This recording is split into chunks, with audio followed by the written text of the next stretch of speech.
Alright guys, welcome back. Today we are doing a brand new tier list for Master Duel. Tons of stuff got released. We had multiple ban lists. I didn't do one of these tier lists for quite some time, and I did that on purpose because I wanted a bunch of stuff to come out and the meta to shake up. And honestly, I expected a ban list that was a little more comprehensive than the one we got. So I didn't make one for a little while there, but we're back today to do a Master Duel tier list, a full one with all of the different archetypes. I know you guys like when I do a lot of different archetypes. But first, would you like to make your Master Duel experience significantly better? Are you ready to take your Yu-Gi-Oh! Master Duel play experience to a new level? The Untapped GG Companion is here for you. Use the deck tracker to know exactly what cards you have in your deck, and to go over any cards you aren't familiar with yet by hovering over them. It instantly updates when you draw a card, and automatically hides if you check your extra deck or graveyard. This is the perfect tool to help you master a new deck. The Untapped GG Companion also lets you import decks directly into the game in seconds. Copy any YDK or YDKE deck string, create a new deck in game, click the Start Auto Import button, and let us take the wheel. Once the duel is over, check your win rate on your personal stats page. Brag among your friends and share your decks so they can import them into the game too. Start your path to master today by downloading the Untapped GG Companion at ygom.untapped.gg. Alright, so we're back now. Like I said, tons of new releases. We have, just to start here, not to waste too much time, we have the full armored stuff. The full armored stuff I would put in avoid at all costs, but not because it's bad by any means. It's actually very good. But it's good as an engine. I wouldn't recommend this playing as a pure deck because there's just simply not enough cards to actually play it as a pure deck. As far as an engine goes, this is actually phenomenal. Basically, any deck that can use a rank 3 or rank 4 engine can basically go into this, and it can steal your opponent's monster, attach its material. Like, this engine is actually quite strong. It does require you to play a few extra cards in the extra deck, a few cards in the extra deck. So if your deck has the space to do so, very good engine. As far as the deck, I mean, realistically, it's simply not a deck. Like I said, it's more of an engine. So how you play this purely, I don't know. But any deck, basically, as long as you can make rank 3s, rank 4s, you can, anything you can think of, Burning Abyss, anything that can make rank 3s and rank 4s can play this deck. Sharks, for example, you can easily play this. But any deck like that, beautiful, perfect for this. Next is Resonators. I've been always putting this in Rogue because it is, I always said it was lacking support. It was lacking support. Now, I believe it's probably tier 3. You could make an argument for tier 2. This is a very good combo deck. It's probably one of the better combo decks in the game. Like, in terms of a traditional combo deck, like we're talking like a 2017, play for 5 minutes straight, build a board of negates. Like, this is pretty close to that. Like, it was probably as good as Dragon Link right before it got hit. Like, it's a very, very resilient deck. It can play through multiple hand traps. This deck is a solid option, 100%. It's a structure deck in the in TCG and OCG, but here, unfortunately, you do have to pull the packs to get it. But it is a very strong combo deck. Like I said, it can play through multiple hand traps. Obviously, not the really crazy ones like Max C and like D-Shifter and stuff like that, but it can play through most hand traps very easily. And you can use some of the Earthbound stuff, but not too much, because let's be realistic. You can use a little bit of the Earthbound stuff and make the deck just a little bit better, but overall, very, very strong deck. Next is Tristina. This is brand new, hot off the presses. I'd say it's probably Rogue. You could even consider building something else if you really wanted to. Honestly, this deck is quite underwhelming. The problem with this is this was a TCG exclusive, so I'm actually shocked that it's even in Master Duel, if I'm being totally honest with you. But the truth about this one is, this deck is a little all over the place. Every card does something different from the next card. I honestly think this is just some really bad design. It's just every card does something else. You can ash the special summon of this card. When you activate to special summon it, you can ash it because it's all one effect. There's weird effects that just don't line up with each other with this entire archetype, and for that reason, I just think it's a Rogue deck. It could possibly get new support that's good, but at the same time, it could also not get support and not be good. So this one's more of like a Rogue one.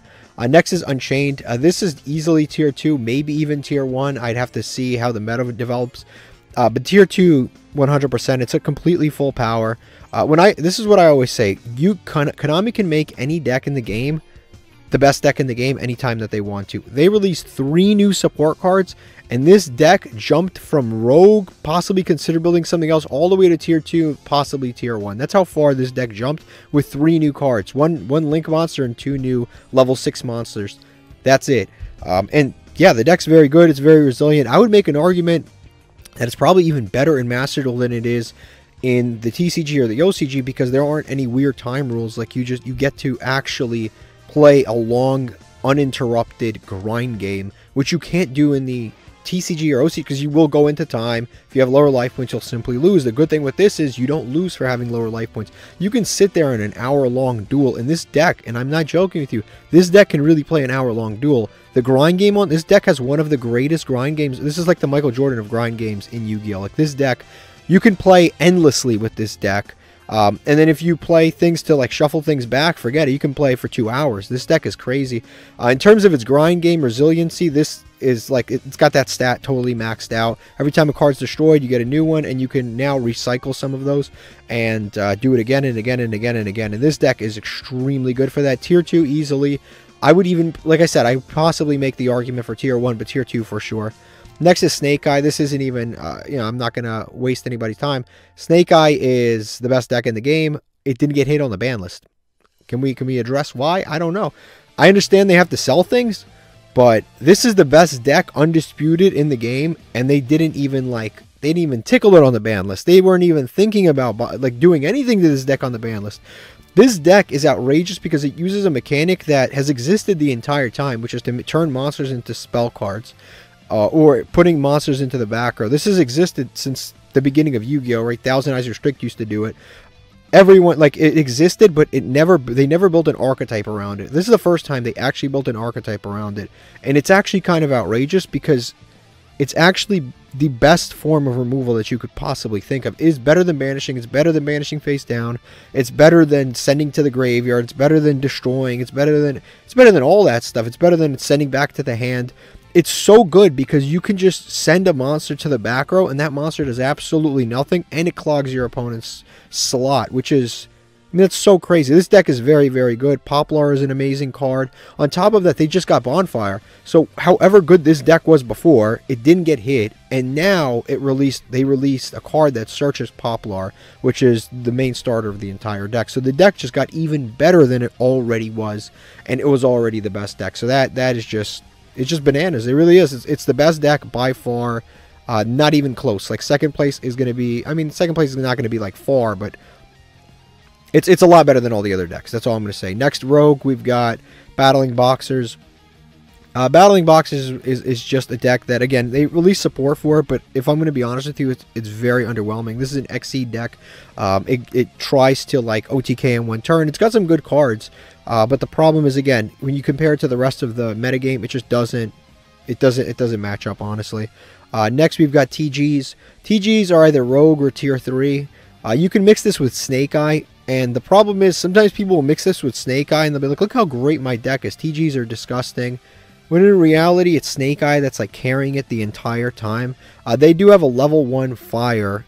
I believe it's a level 1 fire monster, which is good because it makes it work with the Snake Eye archetype, because they do have a level 1 fire monster. It's the new Salamandra, the new TG monster. The problem with the TG deck is most of the time it's either carried by Snake Eye or and most of the time the TG cards are not the ones you're worried about, because a lot of the TG boss monsters just have very underwhelming effects. I've played against this deck multiple times on the ladder and ranked, and like I said, the actual TG boss monsters have very underwhelming effects. The starters in TG are actually quite good. Like, you can combo on and on and on with this deck, and you can accomplish a lot, but a lot of the best TG cards lock you into TG monsters, and the boss monsters are where the deck is really underwhelming. But as far as, like, I can imagine somebody getting the master with this 100% with the Snake Eye stuff. I can imagine it happening, but honestly, I would put it probably in Rogue. This one's a surprise one. I actually think Paleozoics is probably, for the first time, I'm probably putting this in Tier 3. With a good pilot, you could even maybe argue for Tier 2. This deck is actually probably in the best place that it's been since Toad got hit. So when this game came out, I was playing this deck quite a bit, and I remember I think the highest rank at the time was Platinum, and I used to get the Platinum easily with this. I used to have fun in Platinum with this. Skill Drain was at 3. Grasslook Screener was at 3. Toad was around. This deck was super good, super slept on. Nobody played it, and I loved it. But then they hit all 3 of those cards. Skill Drain to 1, Grass to 1, Toad banned, and this deck suddenly became unplayable because it didn't have a win condition, didn't really accomplish anything. But they had a recent card that came out, Transaction Rollback, which basically boosts all normal trap using decks, and this deck is up there in terms of decks that can actually utilize properly Transaction Rollback. Transaction Rollback is incredibly good in this deck because you can copy any trap effect and you don't even have to pay the cost of it. So you can like activate, for example, Deck Devastation Virus or Eradicator Epidemic Virus, and you don't even have to tribute a monster. You don't have to do anything. You just copy the effect, and then your opponent's spell or trap cards get destroyed, and they're stuck under this lock. Now, one thing I will say about this deck is it's probably better in Master Duel than it is in the TCG or the LCG, because again, you don't have to deal with time. And this is a deck that I would not recommend to somebody, because I'm not joking with you, you will regularly have 40-minute matches regularly. Like, that's a normal game. You'll sit there for 40 minutes because the deck just takes such a long time to play. You don't have like this fantastic end board that can just negate stuff.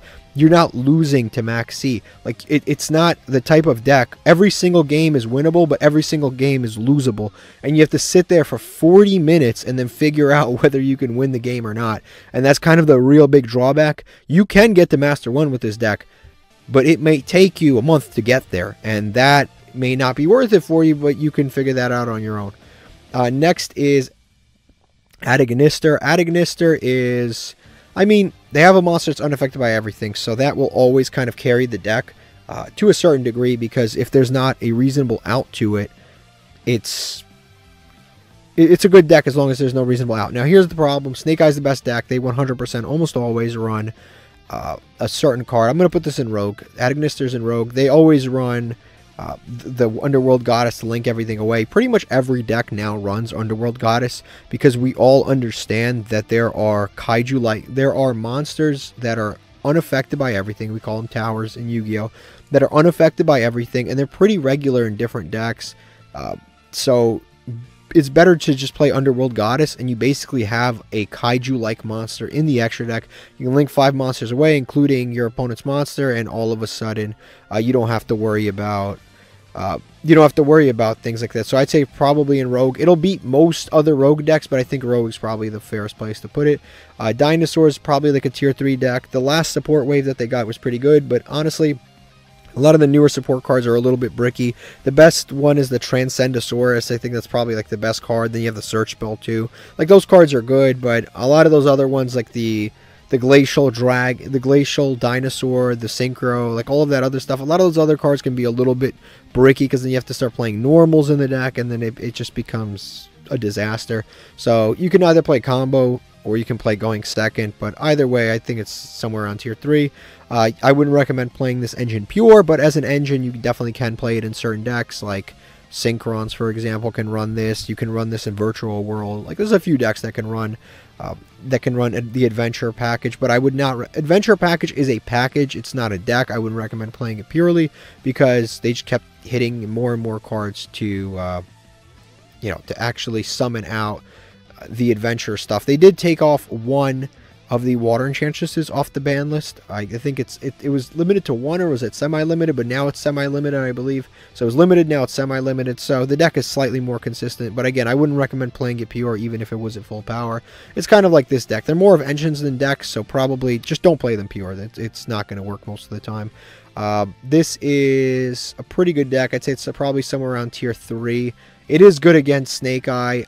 It has a good Snake Eye matchup, because Snake Eye definitely does move stuff around in the graveyard. So this is Exo Sisters. I'm sorry that I didn't mention it. It was Exo Sisters. This deck, like I said, pretty decent matchup, Snake Eye. But at the same time, it's one of those decks that has to kind of go first. Because if it goes second, it can definitely have trouble playing through a Snake Eye board. Now, one thing that is positive about this deck is that they've now discovered a new build that is quite good, which is they've mixed this deck with Cyber Darks and Cyberdarks, and one more thing, the spirit monsters. So spirit monsters have Aritama and Nikitama, and then one more of those cards, but basically they just give you a double, normal summon, and on top of that they search themselves, which is really good because you can get to a rank 4 monster very easily, and then on top of that you get to a rank 4 monster without even having to commit to a Martha yet. So that is actually quite good. And then of course you've got the extra normal summons from the Cyberdark monsters too. So that is like a new build of that deck that they've discovered, and it's actually quite consistent. I'd say it's probably somewhere on tier 3. Labyrinth I would put in tier 1. I think this is the second best deck in the game. This deck is outrageous. Like I seriously mean, this is the best trap deck we've probably ever seen. Like, it's so good. It doesn't rely on floodgates. If you're playing the furniture build, there's two builds. There's a floodgate build, a furniture build. If you're playing the furniture build, you get to go +4 like every single turn. It's crazy.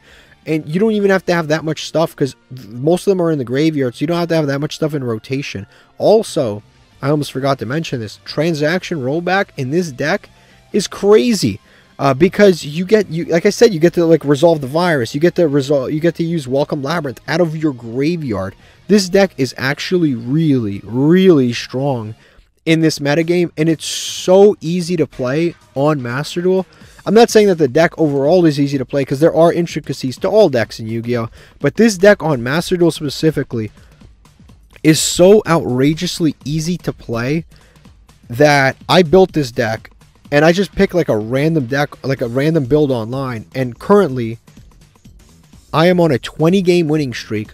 The deck is just so easy to play because on Master Duel it just reminds you of all of your triggers that you need to do, which makes it so much easier, because in real life, more than likely, you're going to forget it. You're going to forget, you know, the field spell and the stuff in graveyard and the person on the field. It's like you forget it in real life, but online it actually reminds you everything. It doesn't take that long to play. It plays on your opponent's turn. It can go second. Transaction rollback is a really insane card in this deck. So overall, I think it's easily a tier 1 deck, probably the best trap deck in the entire game. Plus they just got new support. Number 1, transaction rollback. Number 2, they got that butler. That butler is really good. It lets you play on your opponent's turn. It totally replaces the clock, actually, so you don't even need to play the clock anymore, because the butler will let you set and activate a trap card the same turn, which is again really, really good. Next up, we've got Lightsworn. I would probably put this in consider building something else, but it's probably somewhere in the bottom of Rogue. It's a deck that is getting support, that's coming out. Honestly, it just completely got power crept by tier elements. As of right now, I'd say probably play tier elements instead. As far as classic Lightsworn is, it just is really underwhelming, and it needs some free special summons, which it is getting, so it's going to get some support later down the line. I don't know when it's going to drop, because recently they've been implementing totally new ways to release things, like Snake Eye. Right now, Snake Eye is the #1 deck everywhere in the world. You cannot play Yu-Gi-Oh! Without having... If you want to be the best at Yu-Gi-Oh! Right now, you need a Snake Eye deck. It doesn't matter where you're playing. OCG, Master Duel, YGO Pro, Dueling Nexus. If you pick a random spot on the globe and throw a dart at it, wherever it lands, you probably have to play Snake Eye. So I don't know how this release schedule goes, where some decks aren't released, and then we have Snake Eye tier 0 around the entire globe. I don't know how that happened, but depending on when this support comes out, Lightsworns could not be playable. Next, we've got another Rogue deck. I said Raid Raptors Rogue until it gets this new support. Its new support that's coming out is actually quite strong. It's getting, I think, 4 or 5 new cards. It's getting a new monster, Exceed monster, spell, a trap, and a new main deck monster. So at least 4 cards that I can remember off the top of my head. Very good support. Probably will take the deck to tier 3, somewhere around there. But honestly, if you're a good pilot with the deck, you could probably get it to tier 3 right now. Eldritch is kind of screwed. It came out, it was the best deck in the game. It was the easiest deck to play in the game. Right now, Labyrinth is what Eldritch used to be. The problem is a lot of the floodgates got hit, and a lot of the new trap card support is supporting normal traps, not continuous traps, and they continue to hit continuous traps because floodgates are just increasingly cards that people do not want to play against, because the game is getting faster and faster and faster. So if you drop a floodgate against a combo deck, their turn is essentially over, and a lot of people don't like that. So a lot of the control decks and stun decks are losing their floodgates and becoming less and less playable. And the best version of Eldritch is just a stun version of Eldritch. It's not like there's no Eldritch without the floodgates. It's just kind of a below average deck without the floodgates. So unfortunately, it is in Rogue. B Trooper, I think, is tier 3 or top of Rogue, either one. B Trooper has decent combos with the crawler monsters. You can, I mean, you could do a 1.5 card combo. Basically, the crawler and any other monster is full combo every single time. B Trooper is overall, I'd argue, a fairly good tier 3 deck. It's another kind of like a classic combo deck, and it's not really B Trooper. It's more like Plant Link. You just take every good insect, not Plant Link, even Insect Link. You take every single good insect that has ever come out in the game of Yu-Gi-Oh!, splash it into a deck, get a bunch of free special summons, and then you go off on your trying to build as good of a board as you can. Maxi is somewhat searchable, but it's not super searchable. It's not as easily searchable as some of the other C cards like Retaliating and stuff like that, but Maxi is like kind of searchable. So I say tier 3 is probably fair there. Goki is kind of like a bottom-ish combo rogue deck. A lot of the good Link monsters are gone. Goki's kind of hard to play. Monarchs, I'd say as far as tribute decks, it's probably somewhere in Rogue. It's okay. It's not the best. It's not as good as Fluenderese because I can't main deck D-Shifter or Macrocosmos and all of the and Maxi affects this deck unlike Fluenderese. Next is DDDs. DDDs is Rogue or tier 3. I usually put it in like tier 3. It's definitely, you have to be a very intelligent pilot to actually successfully play this deck, but at the end of the day, if you are good with the deck, you could definitely make it to Master. I don't see you getting any issues with it. I mean, the only thing is, I guess, yeah, the only thing you have to worry about, Snake Eye is just, the problem is a lot of other decks just have a higher ceiling than you do as a DDD player, so sometimes they will just outplay you, not because they're better, but because your deck just isn't as strong, unfortunately. This is a deck I always say avoid. This is Familiar Possessed. Honestly, again, it's just, as I always say, they're just underwhelming. The monsters in this archetype are just, and I don't mean this to offend anybody, they literally don't do anything on the field. They have like a flip effect, but like, come on, flip effects, and you don't have a way to trigger them is usually not good. You can mix it with Fairy Tale monsters and make it somewhat better, because some of the Fairy Tales and some of the Fairy Tale and Familiar Possessed cards have like somewhat synergy together, so that can be kind of good. So I'd say probably it's an avoid at all costs, just because the deck is completely carried by, it might as well be normal monsters with spawn trap cards. But the deck is very underwhelming, and you'll probably be beaten by most decks unless you go first and you activate like Secret Village, and then you can win. Next is Neos. I'd say somewhere in Rogue. I wouldn't recommend playing this pure. Probably just play a hero deck with all of the heroes mixed in. That's the way to play it right now, because they have absolutely combined every single hero deck all together into one deck. Now you play the favorite stuff, you summon the Neos cards, you do everything in one deck, which is actually kind of incredible. And then you have like you still have access to Phoenix Enforcer and stuff like that. So I'd recommend playing a regular hero deck, not Neos pure. Fortune Fairies and Fortune Ladies are both an underwhelming deck that deserve to be avoided at all costs. They have one good card in the entire archetype, which is Fortune Fairy Every, which is probably worse than almost every single Snake Eye card that has ever come out. So that should tell you how far the distance between this and Snake Eye is. Probably one of the worst decks. All of the pure versions of these decks are so much worse than Snake Eye. I can't even imagine somebody playing a pure Fortune Lady deck getting a game off on Snake Eye. Like, even if Snake Eye bricked and you drew a perfect hand with Fortune Ladies, I don't even know if you could beat Snake. That's how crazy it is. Emancipator obviously lost a lot, and I'd say it's probably somewhere around Rogue. Unfortunately, it did lose Block Dragon, which was huge for the deck, so without it, it's a lot harder to play. Crystal Beast is probably top of Rogue, but you could also put it in tier 3. It's one of the better decks that are, what are they called? It's one of the better legacy decks. So like, it's one of the best TV show decks, basically anime decks, because it just can play a lot of different floodgates. A lot of the remaining floodgates it can still play. Baguska is easy to make. It can play there can only be one. It can play D-Shifter, stuff like that. The deck is very good with playing with Floodgates, very good rank 4 engine, and it can put game on board very easily. So I'd say probably somewhere on Rogue. And it doesn't, the good thing about this deck is that it doesn't like over combo. It doesn't have to do a lot of things to put a menacing board onto the field, but at the same time the ceiling of the deck isn't really that high. Tunes are like a bottom Rogue deck. They have a couple of really good, even like borderline broken cards, but the problem is it's all in an archetype that is really underwhelming. Some of the cards rely Toon World to be on the field, some of them don't. Some of them can attack at the same turn, some of them can't. It's just a very slow deck that takes a while and allows your opponent to catch up on resources, which is really bad. Again, like a deck like this playing against Snake Eye is just it's so difficult. Next is Pendulums. I'd probably say is probably around tier 3. I'd say Pendulums, again, it's one of those decks that has just become increasingly a mix of all different decks, and I'd probably say it's probably somewhere around tier 3. Obviously, Endymion and all of that other stuff is usually mixed into the deck, and tier 3 is more than fair. Heroes is actually a pretty decent deck. I'd say it's probably somewhere around tier 3. This is Omni Heroes, they call it. It's basically all of the different hero monsters all mixed into one deck. It's actually quite strong.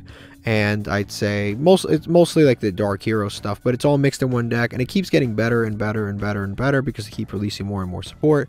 And unfortunately, the only thing that really stops this deck is Nibiru, and Nibiru is actually somewhat playable right now because it's decent against Snake Eye because they don't really like make a negate. They just kind of make IP and have the Princess in graveyard and a few other things, and then they just pass, so you can just Nibiru that board, and sometimes it's enough to beat them. But they can't actually play around Nibiru too because they have the field spell, and then you summon and they get to summon something from the back row. Next we've got Shaddoll. Pure Shaddoll is just kind of okay. Pure Dogmatica Shaddoll, all of that. I think it's just kind of a okay rogue deck. Good going first, going second it can really struggle sometimes because it doesn't have as many good good board breakers as some of the other decks. Blue Eyes is like another kind of rogue deck. You can mix it with some of the new support like Disbatter and stuff like that. But overall the deck is just, again, it's just kind of underwhelming, and it is bricky just naturally because you have a bunch of level 8 monsters in your deck, and sometimes you really do open like 2 level 8 monsters you have nothing to do with and 3 hand traps, and you're sitting there staring at this hand hoping that your hand traps are enough as you pass and your opponent plays through them. So sometimes the deck can really be bricky. Wind-ups are probably somewhere in Rogue. This is one of those decks that everyone is like, oh, it's going to be so broken, and Mighties, this, that, and then it just kind of never topped any tournaments or broke out of Rogue. This is Winwitch. Winwitch is probably consider building something else. I would recommend playing Speedroids because it's in almost every single way better than Winwitch. And Winwitch is just a decent engine that used to be able to summon Crystal Wing so you could splash it into any deck. Crystal Wing isn't really that scary anymore, so unfortunately Winwitches have become obsolete to a lot of people. Phantasm Spiral is a good rogue deck. I'd probably say it's somewhere up there. It's a deck that is always going to be somewhat good. It's the cheapest deck in the entire game, and like dollar for dollar, right? We're not spending real money because you need gems, but gem for gem, this is probably the best deck that you could possibly make because it's so cheap.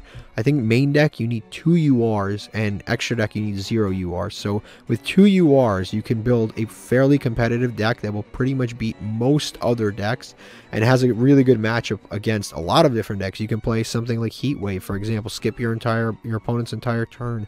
You can play every single Floodgate that's still on, still allowed. You can still play every Floodgate. There can only be one. Skill Drain, Goes in Match, Riot. We can play all of them.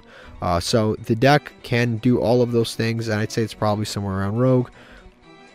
This is Infernoids, I'd say, is a good going second deck, probably somewhere around Rogue. It's a going second deck, has a summon a bunch of times, so sometimes you get max C, your opponent goes full combo, then they max C you, and you really have to, it's one of the issues of Master Duel, I'd say. It's probably somewhere around Rogue. It's a good OTK going second deck. A lot of things have been cut, so like Graphic Screener was limited, so you used to be able to play 60 card. Now you have to think about it, reasoning, Monster Gate, stuff like that. As long as those cards are around, this deck is going to be somewhat playable. Next is Guru. This is the deck that's been waiting and waiting and waiting and waiting for a million years for Dragoon to come out. It is the deck that probably benefits from Dragoon the most, and Dragoon just absolutely has not come out. Also, a lot of the floodgates have gotten hit, so the floodgates have gotten hit and Dragoon hasn't come out, so the deck has just kind of gotten weaker and weaker and weaker and never really got to be at full power. Spirals is another deck. I'd say it's probably somewhere around Rogue. A lot of people always say like, whoa, this deck is underrated, it's undervalued. If it was undervalued, someone would be playing and someone would be good with it. But right now, I think the deck is probably at the higher end of Rogue, maybe tier 3, bottom of tier 3. A lot of these decks that I put right here can easily be placed in tier 3 depending on the pilot. So this could easily be in tier 3. I'd say it's probably somewhere around Rogue. It's a good deck, but it's not like an amazing deck.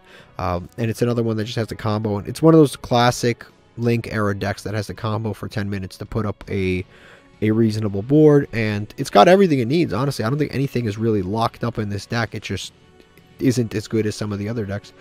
Battery Man is considered building something else. I would recommend playing Thunder Dragons. Don't play that. Element Saber is one of the worst archetypes of all time. I wouldn't recommend playing this. Play this in the solo mode and you'll figure out why you shouldn't be playing it. This is Altergeist is probably like a rogue deck. It's more of a relic at this point of the past from the... It's a relic from the Link era. It does have transaction rollback, which you can use transaction rollback with the trap card. You have a trap card that lets you send a trap card. I forget what it's called. The Haunted Rock. You can activate the same turn it's set by sending a trap card from your hand to the graveyard. So that actually isn't that bad because you can send transaction rollback. There's probably a decent combo-ish build that you can do with this deck. The thing with this deck is it's really, really underwhelming in modern Yu-Gi-Oh! Because, again, all it really does is summon Multi-Faker and puts... yeah, it's like Multi-Faker, Silquidus. It puts those two on the board, and then it's like one interruption. You bounce it. Next turn, you get to do it again and again and again and again every turn. And you sit on Floodgates. Again, a lot of the Floodgates are hit, so you can't really do that because Rivalry's gone. And, well, you wouldn't want to play Gozen anyway, but Rivalry's gone. And Skill Drain, for example, is at 1, or Rivalry's at 1. A lot of the Floodgates have been hit to a large degree, so the deck isn't quite as good as it should be. Black Wings, I'm going to put this somewhere. I think it's better than... I think it's probably at the bottom of tier 3. It's a good deck. You can easily get to Master 1 with it. Like, without any issues whatsoever, you could probably get to Master 1 with this deck. I wouldn't put it past somebody. I think it's kind of like Resonator, where it's like a classic combo deck. It is a synchro deck, and it's very good. You basically just synchro summon. Like, I've seen some people create builds where they can exceed and stuff like that, but for the most part, this is a pretty pure synchro deck, and it's quite strong. This is Gravekeepers. Gravekeepers is kind of like a middle rogue deck. I think it's okay, but it's nothing phenomenal. If it's going first, it's decent in this metagame because it's decent against a lot of the decks that are up here. It has a lot of them special summon from the graveyard, to banish from the graveyard, to move things out of the graveyard. So I think it's decent against a lot of those decks, but I don't think it's anything special. I'd say it's probably around Rogue. The problem with this deck has always been going second. Next is FAs. FAs is an okay deck. I'd say it's somewhere at the bottom of Rogue. It's an okay deck. You can mix it with UAs and have an UA FA deck. It's an okay deck. Again, I wouldn't say it's anything too crazy. Basically, it just modulates levels. It's a cool mechanic, but unfortunately, it's just not that strong. This is Magical Musketeer. It is probably a Rogue deck, somewhere around the middle of Rogue again. This deck is decent in this, Magical Musketeers is decent in this metagame. Nothing too crazy, I would say. Again, it just kind of loses to the better decks, but it can bully other Rogue decks. It's just going to have trouble dealing with a lot of these stronger decks in the game right now. Next is Cyber Angels. I'd probably say consider building something else. I recommend playing Drytrons. This is a ritual deck that isn't as strong as Drytron. And if you really want to play rituals, I would say probably play like a Herald deck or Drytron deck.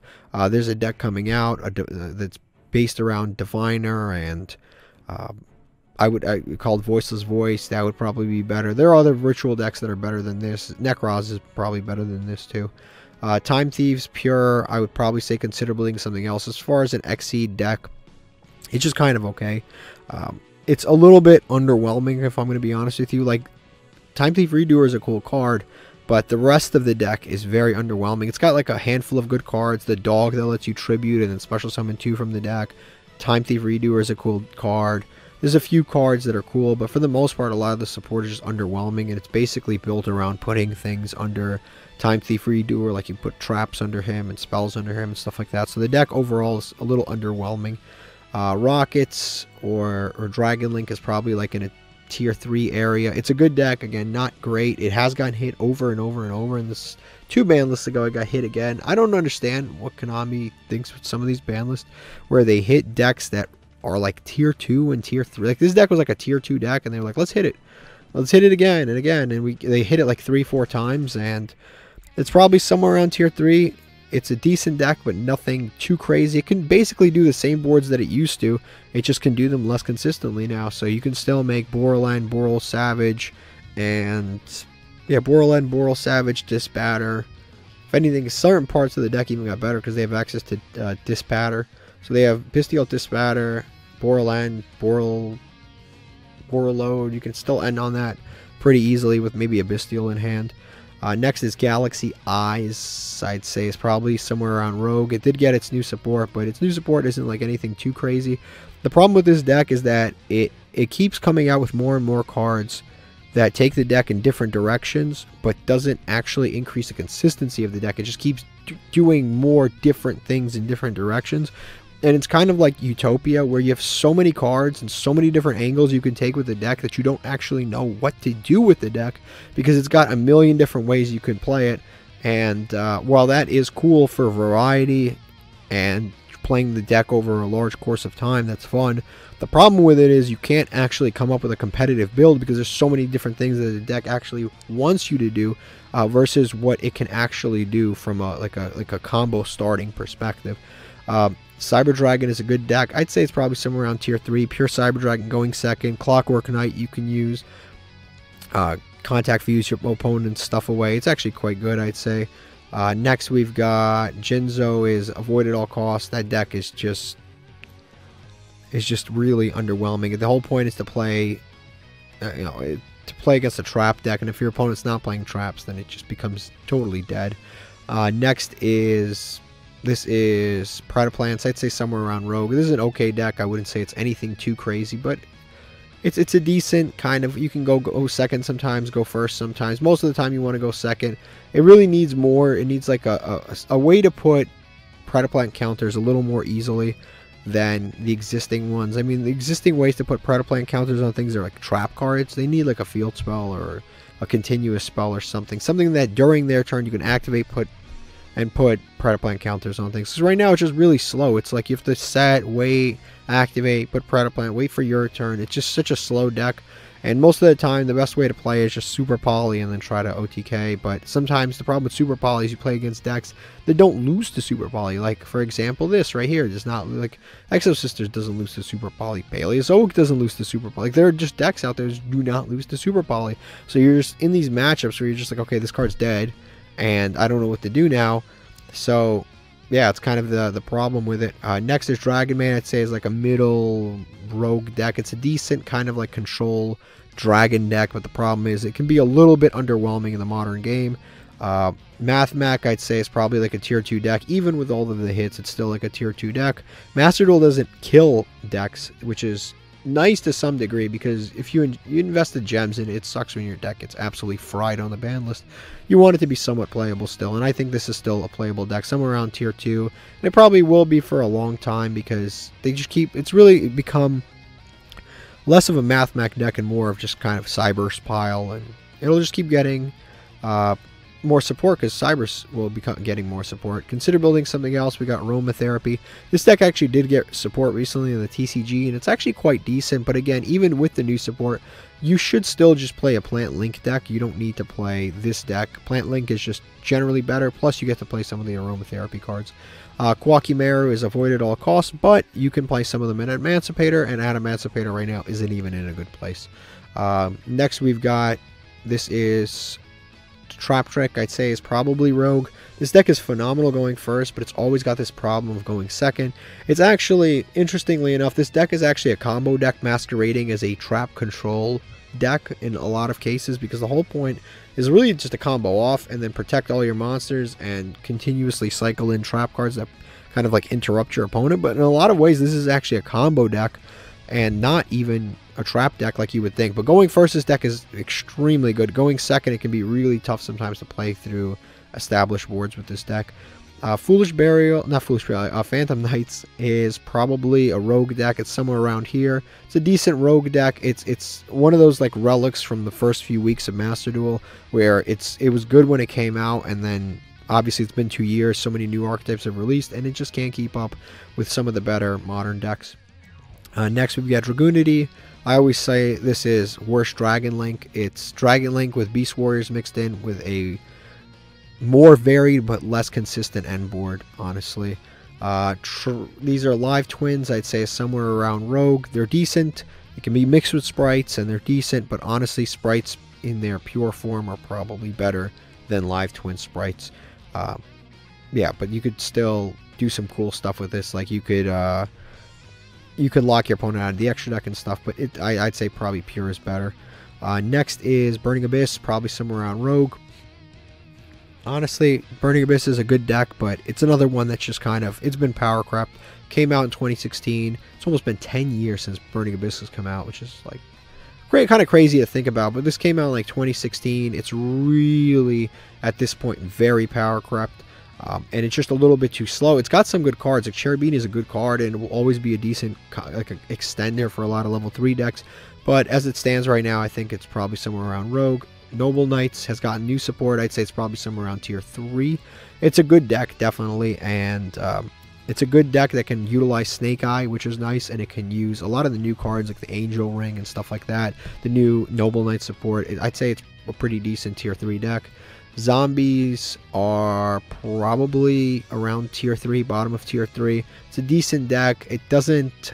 The Snake Eye matchup is a little rough, and I think the roughest matchup is Labyrinth, and Labyrinth is very, very prevalent right now. So if you can't beat Labyrinth, you're going to have a lot of trouble. Now, it does have some cool things where it can do with Labyrinth, where it changes like the Fiends into Zombies, which does help against Labyrinth because the field spell becomes less reliable, and a few other cards become less reliable that have to do with Fiends, like the main monster, the Lady Labyrinth, for example. You have to control a fiend in order to activate the trap card that she sets back, and since she's turned to a zombie, you won't be able to use the trap card you bring back. Like, there's some cool matchups that you can help yourself with there, but a lot of decks don't really care if you change their stuff. This does, but like this sometimes does. Certain decks do, and a lot of them don't, so that can really, it really is matchup dependent whether this deck can be good or not. This is Fluenderies. Fluenderies is always going to be good in Master Duel. I think it's tier 2. It's just such a good deck because D-Shifter is always going to be a good card. Macrocosmos is always going to be a good card. Maxi is never going to be usable against you. So in a lot of ways, other than brickiness, this deck really doesn't have any weaknesses, like at all. Like I can think it literally, if everything was at 3, this deck doesn't really have any weaknesses, and if anything, it's better in Master Duel. It's always been better in Master Duel. So I'd say it's probably somewhere around tier 2. You can still D-Shifter, and D-Shifter beats even Snake Eye, which is crazy.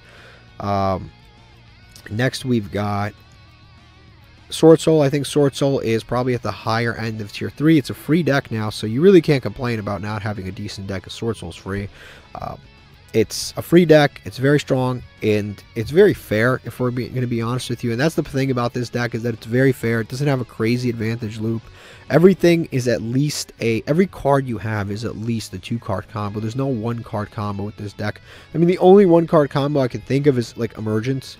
You can activate Emergence, search Taya, banish the Emergence, and then summon Shenyang, and then you have a negate, plus you have a you can search the trap card that pops too. So that is the best combo that I can think of that's a 1-card combo. But for the most part, this deck is full of 2-card combos. So in a world with 1-card combos, having a deck with 2-card combos is very, very fair. This deck is, like I said, it's overall very fair. If I lose to it, I'm never mad. I'm never like, damn, this deck, they need to hit it. Like, this deck is one of those decks that's just like, it really doesn't need to get hit, and at the same time, it's good enough without needing to get hit. This is Kairu Shin. I think Kairu Shin is probably around the top of Rogue. This deck I used to put as high as tier 2. Right now, this deck is a little underwhelming, because if you look at the top matchups, right? You look at the top matchup, Snake Eye, bad matchup. They can just put your Kairu Shin into the back row. This is a bad matchup. Labyrinth has always been the worst matchup, because you have Spell, Trap, you have Monster and Spell of Negates. but the Jellyfish doesn't negate traps. This deck is all traps, so it's pointless there. This deck tags out monster by monster, so it doesn't really matter. If you destroy their monster, just summon another one. This is a winnable matchup. This is a winnable matchup depending on the situation. This is a winnable matchup, but for the most part, a lot of the top decks are actually not winnable matchups. So Rogue is probably as high as I can probably respectfully put it. This is Sylvan's. I'd put Sylvan's in. Consider building something else. Play Plant Link. This is Rogue. This is the Dinomorphia deck. Dinomorphia is a good rogue deck. It is got a ton of trap cards that are really, really good because they can pay life points and pay life points and pay life points, and then you activate, you summon Rexstrom, and it basically prevents your opponent from activating monster effects. So that's actually really, really strong. I'd say it's probably somewhere around Rogue. Despia is a tier 1 deck. I think this is a tier 1 deck. It's slightly worse than, I think it's slightly worse than Labyrinth, but not by a significant amount. Labyrinth is a very strong trap deck. It's probably the best trap deck that we have ever seen thus far in the game of Yu-Gi-Oh! This is a fusion deck that is very good. It's probably the best fusion deck we've ever seen in the game thus far, because it just, you go so plus off of every single fusion summon. It's just kind of incredible. Like, you fuse and then you activate multiple graveyard effects, and then you've got all of the searchers that are affiliated, and then you've got the cards that add back during the end phase. It's all really, really good. And what's actually phenomenal about this deck is that it's actually gotten hit multiple times. So you've got one branded fusion, you've got one copy of branded opening, you have two copies of Aluber. So you have gotten hit in this deck, but it's still very, very strong, and you have ways to recur every one of these cards. You can recur it through the Tri-Brigade Springin's Kit. You can recur it through the trap card, the branded trap card. You can banish, put it back in your hand. Like, there's a lot of ways to recur cards in this deck, so you don't have to stress too much about it, because you can recur branded fusion very easily. So you don't have to worry too much. So yeah, it's a very, very strong deck, probably around tier 1. Has decent matchups. I'd say Thunder Dragon is an okay deck. It's good sometimes if you can establish a board against like Snake Eye. If they can't add Poplar, they can't really combo off, so that can be good sometimes. I'd say probably somewhere around tier 3. Invoked, I'd say, is probably somewhere around Rogue. It's a really underwhelming deck in modern Yu-Gi-Oh! It just isn't as good as... It used to be the best fusion deck of all time, and now that goes to Despia, and Despia is just so much better at it that there's really no point to even play Invoked in most cases. I'd say Lyrilusk is probably around Rogue. It's a decent deck. You see it once in a while, but ever since the barrier statue hit, the deck has just not been as good. This is Salamangrates. I'd say Salamangrates is good. They're missing a few support cards. Actually, no, they're not missing anything. They're not missing anything at all, but I'd say it's probably somewhere around the top half of tier 3. It's a good Cybers deck. I think it's not as good as Mathmech, but it's definitely still a very good Cybers deck. You have to respect it. It does accomplish quite a bit, and it's a very resilient deck that can do the same combo over and over and over, and things have been peeling off the ban list. Every ban list, not every ban list, but most of the ban lists have been positive for this deck, as things keep peeling off the ban list rather than getting put on the ban list. So that is going to make the deck more and more consistent. Plus, it's a structure deck. Next, we've got Scareclaw is probably somewhere around tier 3. It's another deck that's really good. It's just very good at comboing, and it actually has decent synergy. You can mix it with like Vanadium and make it extra playable. So it's definitely quite a good deck.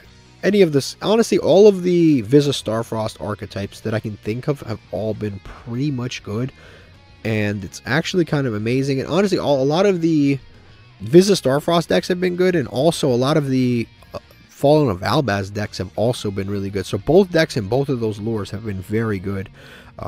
Just competitive from a competitive standpoint. Sky Striker is a deck that I think is okay. I think it's somewhere at the top of Rogue. Depending on your matchup, it's an auto win against a lot of decks. Like, if you play against another control deck, this deck will almost always win. But it does have trouble playing against, for example, Labyrinth and Despia and Snake Eye. It can have a lot of... Oh, definitely Unchained, because Unchained can outgrind this deck. So a lot of the top decks can outgrind this deck. And, for example, it can do things like Snake Eye can put one of your Sky Striker cards into the back row, and it hasn't left the field, so Ray doesn't trigger, and it's just stuck back there, and it's just clogging a zone. It never left the field. Ray doesn't trigger. You don't get a new one. It's a really tough situation for Sky Striker. This is Drytron. I think Drytron is a very good combo deck. I'd probably place it somewhere in tier 3.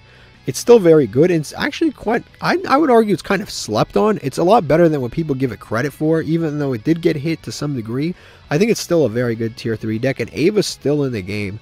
Next we've got Utopia. Other than the FTK, you rarely ever see this deck, and if you guys know what I'm talking about, the FTK is the one where you use like number 100, and then there's another card that if you gain life points, your opponent loses that many life points. It's some kind of FTK like that. But this deck, I would say, is outside of the FTK, this deck is just kind of decent. And the problem is it's gotten so much support. Like, a lot of people say Blue Eyes and Dark Magician get a lot of support, but you know what to do with Blue Eyes and Dark Magician. Like, you know which cards are the best, you know which cards are the worst. This is one of those decks that has so much support, you don't even know what direction to go into, and there's so much debate among the Utopia community as to what the optimal build is. But despite all of the debate, none of them seem to be topping any tournaments anyway. So what they're debating about, I don't even know. But they're all debating. The reality is they have a bunch of really underwhelming support. Gagaga, Dododo, Zozos, all that stuff, and it's all kind of underwhelming because none of it actually tops any tournaments. It might help you get into Master, but it won't. It's rarely do you see it do much more than FTK, and that one outside of an FTK bot, you rarely ever see that. Next we've got Gladiator Beast. I think is Rogue. Their time have kind of passed. You can mix them with Tri Brigade, and it's a fun deck, but I don't think they're going to be winning any big tournaments anytime soon. Plunder Patrol is probably top of Rogue. It's a decent deck. It's one of those decks that no one actually knows how to play against, and for that reason you can pretty easily steal wins, which is good, because stealing wins is good. Your opponent doesn't know what they're doing. They haven't read your cards. Let's be honest, you're on Master Duel. You only have 300 seconds. Every card is 3 paragraphs long. You realistically can't read everything if it's your first time playing against it. So most of the time they'll lose, and afterwards, even after they lose to you, they still don't know what happened, because what are they going to do? Go back and research everything? Who do they look like? They're not doing all that. Sharks is kind of like a bottomish rogue deck. You can mix Sharks to some degree with Goatee, and Goatee's getting new support. The White Aura stuff's getting new support. I'd say it's probably, to be fair, probably around Rogue. It lost most of its weapons in Gozen Match and Totally Awesome, but hopefully next time with the new support it can be a little bit better. Dingirsu, or Gearsu.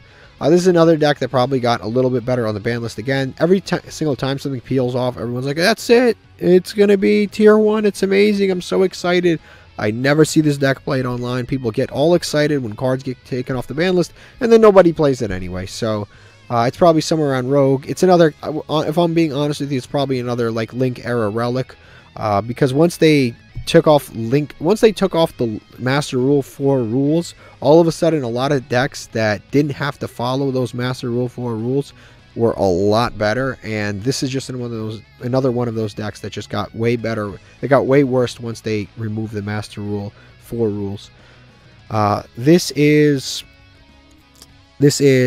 Amazement, and Amazement is like a rogue deck that is... It's a rogue normal trap deck. You could probably use transaction rollback in it, but I wouldn't recommend it because honestly, they're just better decks. And honestly, I'm just going to place this and consider building something else. I think you should play Labyrinth. Labyrinth in almost every single way is just a better deck. The only thing that I would say that I like about this deck that makes it different from Labyrinth is that actually I can't put it in consider building something else because there's nothing else quite like it. I'd say it's probably somewhere on Rogue because it basically has a bunch of trap cards that are equipped cards, and you can equip them to your monsters, your opponent's monsters, and do a variety of things with those trap cards. I'd say it's probably somewhere around Rogue. It's not quite playable. It's not quite as good as Labyrinth or Paleo right now, but I'd say it's okay. Next is Virtual World. I think is a tier 3 deck. You can mix it with the Adventure package, which did get a few things back. I think it's a decent deck. Nothing too crazy, nothing to write home about, but it's definitely a good deck that has a pretty good list of, pretty good group of cards that it can go into in terms of its Exceed and Synchro plays. Next, we've got Ghost Trick. This is definitely considered avoid at all costs. I wouldn't recommend playing this to anybody. Just don't play it. It's really just not that good. Next, we've got Marincess is probably around here. It's like the water Salamangrates. It's also Cyberse, and it's not really as much of a Cyberse pile as maybe some other Cyberse cards are, because it's a little more Xeno-locked, this deck, where you kind of have to play the Marinsa stuff. You can't just like mix with generic water support. It doesn't work like that. But I'd say it's probably somewhere around tier 3. It ends on kind of a Towers monster that can negate stuff. Has a great advantage loop, but I don't think it's as good as like the higher end decks, but it's still very good. Next, we've got the Machine Machina deck. It's probably like tier 3. This is like an Earth Machine deck. You can mix it with the level 10s. You can mix it with a lot of stuff like that. It's probably somewhere around tier 3. This is Tri-Brigades. I think Tri-Brigades are somewhere in Rogue. Somewhere around here. They're okay. They're just another deck that's just kind of like underwhelming at this point in the game. A lot of things have come back. I remember they had cards that were semi-limited, but now everything's back on the deck. It's fully unlocked. The only thing it's missing is Barrier Statue. That's the only thing that this deck is missing. And the Barrier Statue of Wind, of course, is what I'm talking about, because you used to be able to summon the Simorg, and then you can go into the Barrier Statue of Wind, and that used to be a pretty decent combo, but now that's totally gone. Next is Mech Knights, is a rogue deck that I would say is probably just okay. I wouldn't recommend really doing too much with Mech Knights, just because they have to go second, and you can lose to hand traps quite easily. And if you're already going second, you're already playing through interruptions. On top of that, now you already have, on top of already having to play through interruptions, now you have to play through hand traps. Maxi, possibly. It can be really rough sometimes. Weather Painter's okay, but it really needs skill drain, and skill drain's at 1, and it's quite inconsistent trying to get the skill drain. Harpies are probably at the bottom of Rogue. The problem with this deck is it needs better boss monsters. It absolutely needs better boss monsters. The best boss monster it has is this card right here, Cyber Slash Harpy, and it basically just bounces a monster. It's just not good enough. Like, the boss monsters are not... The combo potential in this deck, phenomenal. Spawn Trap card removal, great. They can search Harpy's Feather. I forget what it's called. Harpy's Feather, not Duster, but there's a Harpy's Harpy Trap that negates all monster effects. That card is phenomenal. That card is great. The problem is this deck has a lot of trouble with just end boards. Like, it doesn't create a very menacing end board most of the time. Next, we've got Runic. I'd say Runic is probably around tier 3. I think it's a decent deck right now. It's gotten hit so many times, but again, it's one of those decks that's kind of like, it's kind of like Fluendereeze, where it's gotten hit a million times, but it doesn't matter that it got hit because it's so powerful at what it does, and it doesn't really, not a lot of decks do what this deck does, and that's kind of the beneficial part of it. Next is Naturia. Naturia, I think, is probably around tier 3 also. Another deck that is, I would argue, quite decent at what it does, but nothing too crazy. Naturia Pure is good. You could probably mix it with Runic, but again, Runic kind of got hit. It's got good cards inside of its archetype, but nothing too wild in there. It's not quite as good as tier 1, tier 2 stuff, but I'd say tier 3, it can definitely beat a lot of the rogue decks. Madolche is another deck, I would argue, top of Rogue, maybe tier 3. It's one of the last remaining decks that can use the Avernus Loof cards and some of the Ichizu cards, just because most of the other stuff got hit, and it's basically an all-earth deck, so you can pretty easily use it with the Earth Fairies. These, I'd say, this is Mermills. I'd probably say somewhere around Rogue. It's a deck that is going to get better. I think they're going to come out with like a Year of Water. Right now we're in the Year of Fire, which is why Snake Eye's so good. There's going to be a Year of Water at some point, and in that year, this deck is going to be very good, because they've got announced support at some point for either Mermills or Atlanteans, or one of those has announced support. When that's going to happen, I'm not really sure, so it's probably somewhere around Rogue. Cleaforts are somewhere around Rogue also. They're just kind of okay. They're in the same department as kind of like Monarchs. They're okay, but they really lack skill drain, and skill drain used to break that deck. Next, we've got Fluffles is a decent rogue fusion deck, not as good as some of the other fusion decks like Fallen of Albaz, like Despia, for example. Despia is so much better of a fusion deck. It doesn't have to go second. This deck has to go second.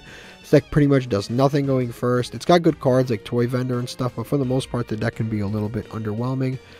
Pure Red Eyes is okay. It's gotten decent support over the years. I'd say it's somewhere around Rogue. It's not as good as Blue Eyes or Dark Magician, if I'm going to be honest with you, so I'd say it's probably somewhere around here. Just because I mean, again, it's just not, it's underwhelming. It's not as good as Blue Eyes and Dark Magician. It doesn't provide really a menacing board. It has some really good cards like Black Metal Dragon and Red Eyes Darkness Metal Dragon, and even that new one, the Meteor Dragon, the one that lets you send and then special summon it, like that. Those cards are good, but overall as an archetype, it's just going too many different directions, and that really hinders the deck. I wouldn't recommend playing pure artifacts. It's just not that phenomenal because it relies on your opponent popping your stuff, and most of the time they're smart enough not to. Cosmos, I think, are somewhere in Rogue. They're a decent deck, but again, nothing too crazy in this deck. Yeah, I'd say it's probably like a decent deck. Nothing too phenomenal, nothing too good. Rogue is a fair status for this deck. It's a good deck for what it is, but it's another one that's kind of stuck in its era, which is probably around 2017. It has monsters that can't be targeted, which would have been good in 2017, but now it's just, it can help sometimes in some matchups, but in a lot of matchups, having monsters that can't be targeted doesn't really do much.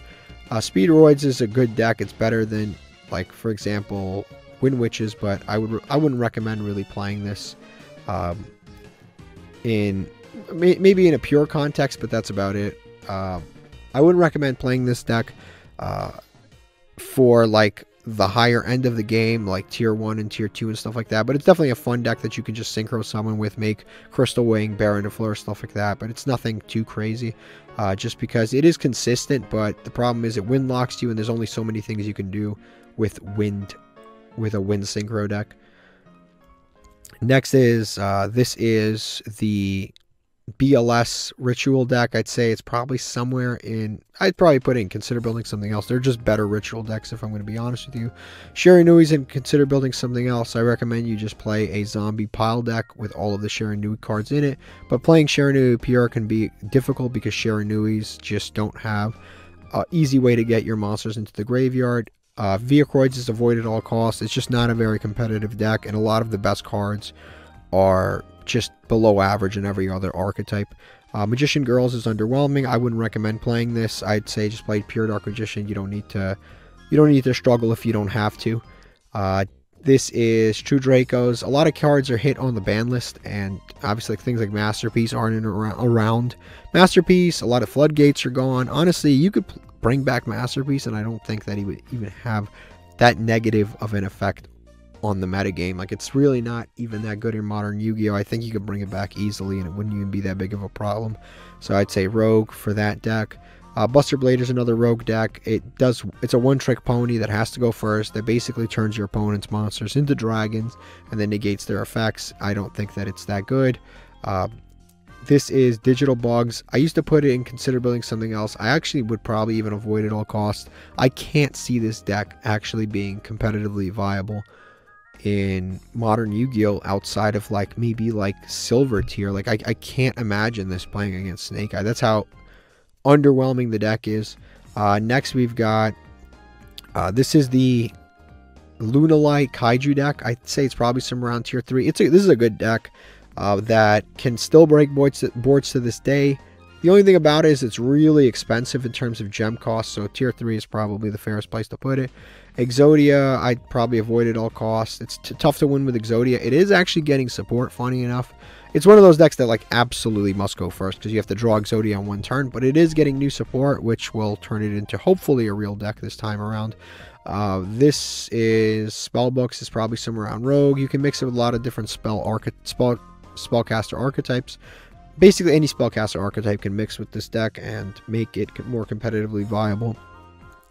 Crusadia is probably somewhere around the top of Rogue. It's a very good kind of like going second deck. It can OTK pretty easily, but again, it's just going second in Master Duel is really tough. Most of the time, you win the coin flip, you want to go first, and the going first aspect of this deck has been completely removed ever since Crystron Heckler Firebrex got banned. Prank Kids is a deck that actually is better now. I'd say it's probably somewhere around tier 3. Certain things got peeled off the ban list, so the deck is essentially a full power right now, plus they got some of the adventure stuff back. I'd say it's probably somewhere around tier 3. The deck does take a while to play, and it is a pretty skillful deck, so I'd say tier 3 is probably a fair place to put it. Zodiacs is probably around Rogue, like top half of Rogue. It's a decent going second deck where you can just go second, make a Zeus, and go from there. It's usually pretty good. Next we've got, this is, I'll put this next to the, this is Endymion. I'll put this next to the other Pendulum Pile deck, which would be somewhere around tier 3. It's a decent deck, but nothing too crazy. I'd say tier 3 is probably the fairest area to place this deck. Next we've got Mirror. Dream Mirror is probably avoid at all costs. This is an underwhelming deck if I've ever seen it. It's just not quite good enough. Consider building something else for Ancient Gears. This is another deck that is just kind of decent. It is not as good as just Earth Machines as an entire archetype, and the problem with Ancient Gears is it just doesn't really do enough, and it's so resource intensive. But the positive thing is that new support is announced, and that will be good for the deck. Next we've got, this is the Symphonic Warriors, probably around Rogue. It's a decent deck, another kind of like okay deck. It's a Rogue deck. It can do on like 1 or 2 cards, it can put up like 3 or 4 negates. It's not bad, but at the same time, it's one of those decks that's just kind of okay, and it's trouble dealing with some of the bigger boards, and it especially has trouble going second. So I'd say Rogue is a pretty fair place to place that deck. Libromancers is a decent engine for rituals, but rituals as an as a typing are just underwhelming overall. So I'd say if you want to play a ritual deck, either play Drytron or Voiceless Voice, but Libromancers aren't bad. They're just very high rarity. This is ABCs. I'd probably say somewhere in Rogue. It's a cool fusion deck that Kaiba used. It's a cool structure deck that Kaiba used, but again, it's one of those decks that just kind of has been power crept into oblivion. Next, we've got, this is Earth Machines, rank 10s. I'd probably say somewhere in near the other Earth Machine deck. I put it somewhere up there. Do not play Therion's Pure. You are making a huge mistake. Slifer doesn't have enough support to really be playable on his own, so you can play him as a small engine in an otherwise trap card deck. I wouldn't recommend playing Slifer Pure. This is Punks. Punks are a good deck. I'd say it's one of the best synchro decks in the game. Probably around tier 3, at the higher end of tier 3, somewhere up here.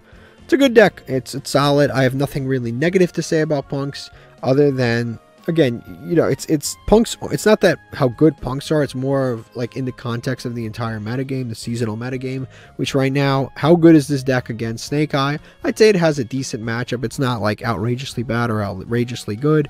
Snake Eye doesn't have like an oppressive game state. It just kind of outgrinds you. So I'd say tier 3 is probably fair for that deck. Next, we've got Sprites. Sprites has gotten hit quite a few times, so I'd say it's probably somewhere around tier 3. It's better than most decks in the game, but it can certainly struggle against the top half of decks. Dark Magician is definitely 100% a rogue deck. There's a lot of bad Dark Magician players, but when you catch a good one that actually knows what they're doing, that can definitely win with it, because, I mean, it's just got a really good lockdown. You've got Magical Circle, and you've got Eternal Soul, and you can go into the Dragon, and once you have that lock set up, it's pretty difficult actually to beat, going first or second. Earthbound Immortals are an okay bottom-of-ish rogue deck. I would recommend just playing some of the Earthbound stuff in Resonators and just playing that way. Next, we got Volcanics. This is one of the new decks. Volcanics, I'd say, is probably somewhere around rogue. It's better than most rogue decks, I would argue, and it could possibly be better in Master Duel, just because you're more likely to win a Master Duel at some of these more grindy decks, because this is more of a grindy deck, so you could definitely put a couple Floodgates in this and play a grindier version of the deck, burn every single turn.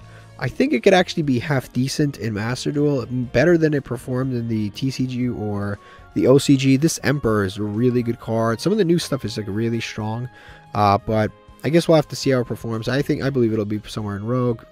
Final Countdown is easily a avoid at all cost deck. All right, next up we've got Gren Manju. This is actually a decent deck right now. I think that if you're gonna, don't play the OTK version. I think if you're gonna play it, try to play the control version. The control version, Macrocosmos, Dimensional Fissure. These are all, a lot of these cards are auto win cards against the best decks in the game. Macrocosmos beats pretty much every single deck in the game right now. It beats Snake Eye, it beats Labyrinth. Macrocosmos beats everybody. It really does. Maybe not Despia quite as much, but it beats most decks. And so does D-Shifter, and so does Dimensional Fissure. Like that, those cards are all very good right now. You can play a lot of the Floodgates still in Grand Manju. You can play There Can Only Be One, Goes In, like all of that stuff you can still play because you could just set a Grand Manju anytime, and it's got like 48,000 defense set face down. Yeah, this deck is just very, very good as a control deck right now. I would definitely highly recommend it. It's actually quite good.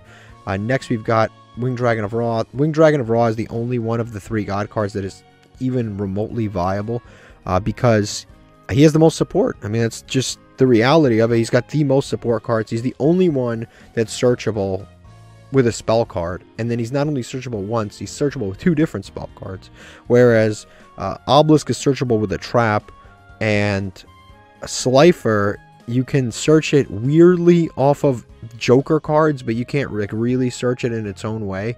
So this is the only one that's like legitimately searchable and has, like I said, multiple search cards. And on top of that, it just has the most support cards, so it's the most viable of all of the God cards. I can't even put Obelisk as a deck because it literally is like 3 cards and just inconsistent. Gem Knights has an FTK, but it's incredibly inconsistent now because there's too many cards on the ban list that are missing from it. Next, we've got Relinquish, the Relinquish deck is really missing support. It does not have enough cards whatsoever to be a real deck. It's got like the whole archetype is like 5 cards. Like it needs more. You can't build a whole archetype with 5 cards, and like 3 of them are extra deck cards. It's not enough cards. Instant Fusion is banned, so there goes that. They used to be like a huge playmaker in this deck. Don't have it. Can't do it. Witchcrafter is a deck that's just kind of like, okay, it's like bottom rogue.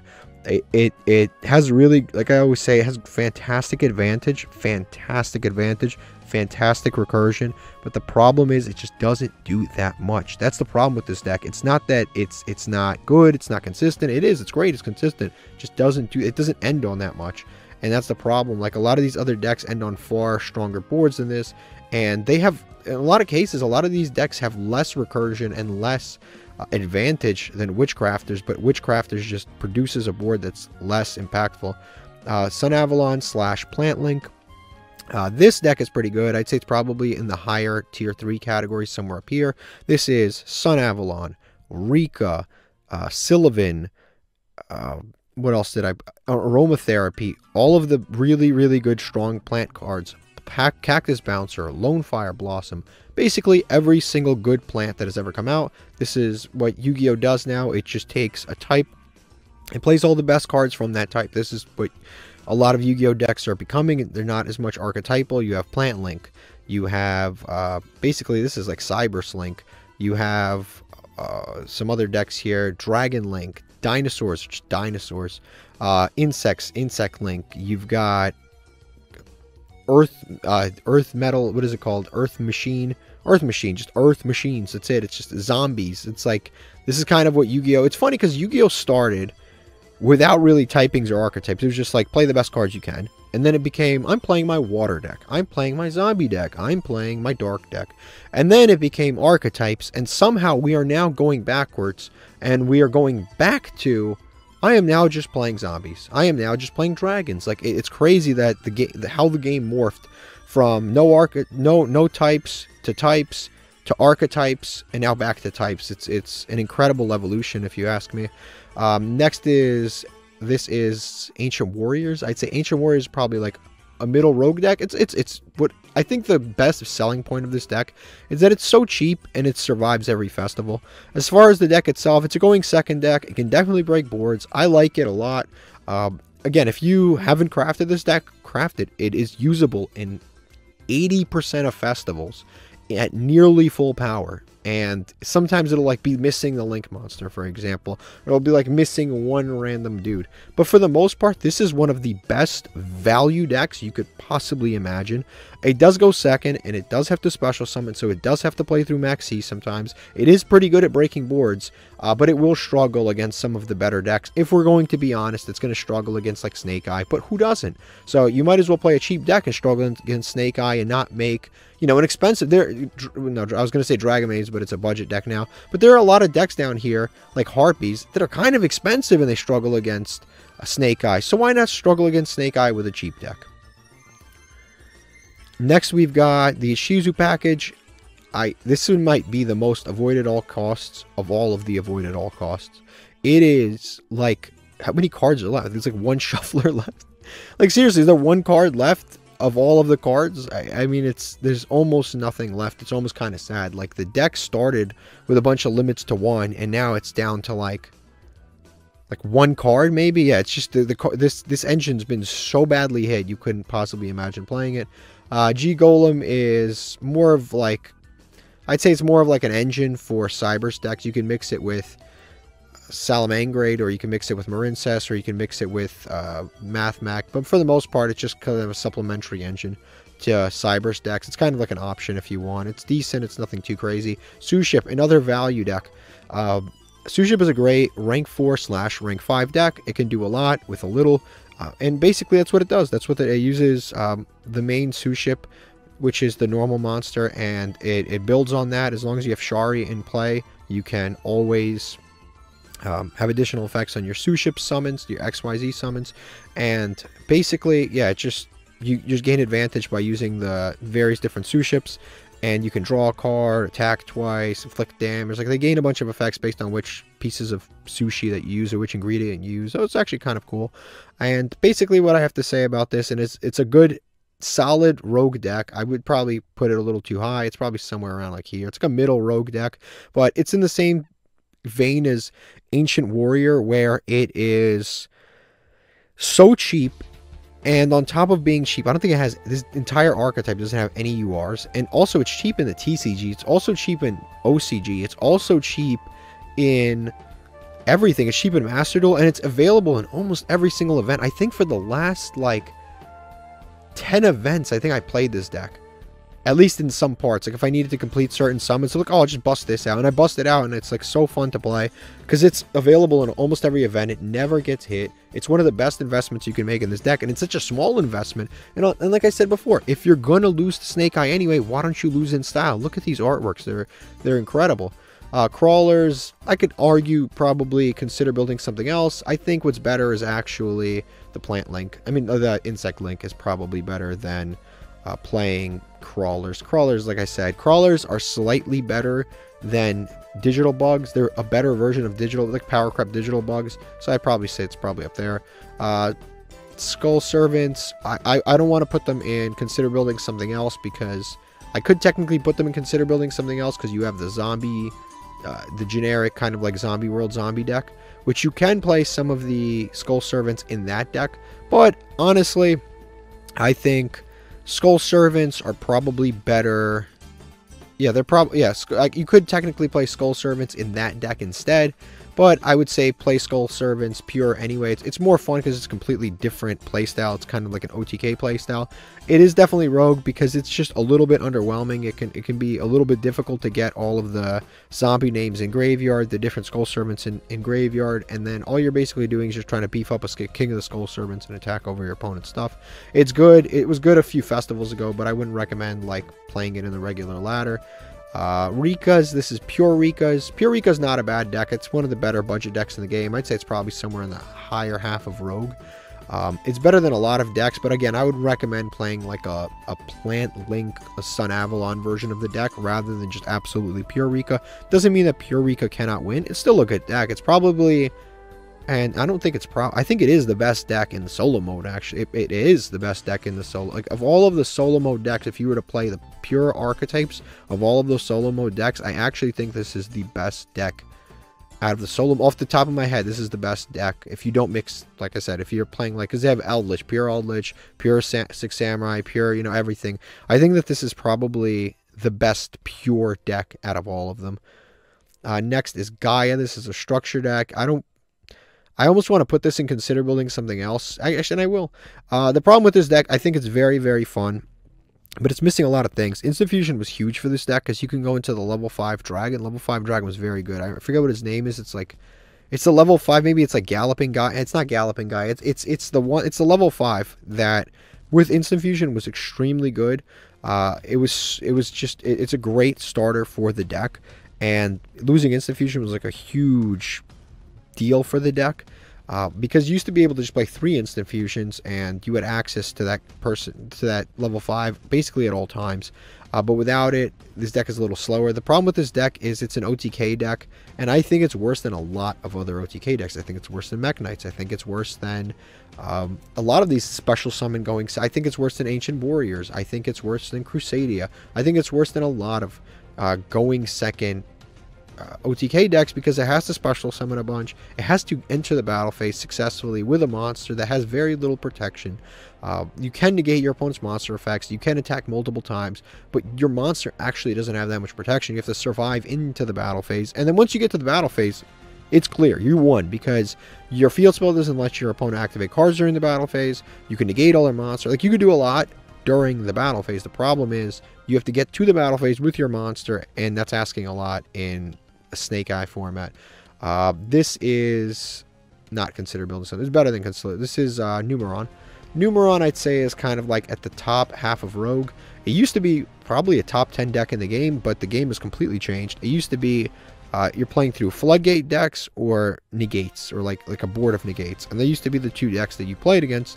With Numeron, which those decks Numeron can easily beat, because Numeron can, like, Harpy's Feather Uster, enter battle phase, attack, attack, attack, win, right? It can do that, so it can be control decks. It can also be those decks that would just, like, end on 4 negates, because you could, like, give them a Lava Golem, activate the field spell, attack into the Lava Golem, win the game. You can do that. So it's good against that. What Numeron is not good against is decks that are kind of, like, resilient and have multiple points of play, multiple points of interaction.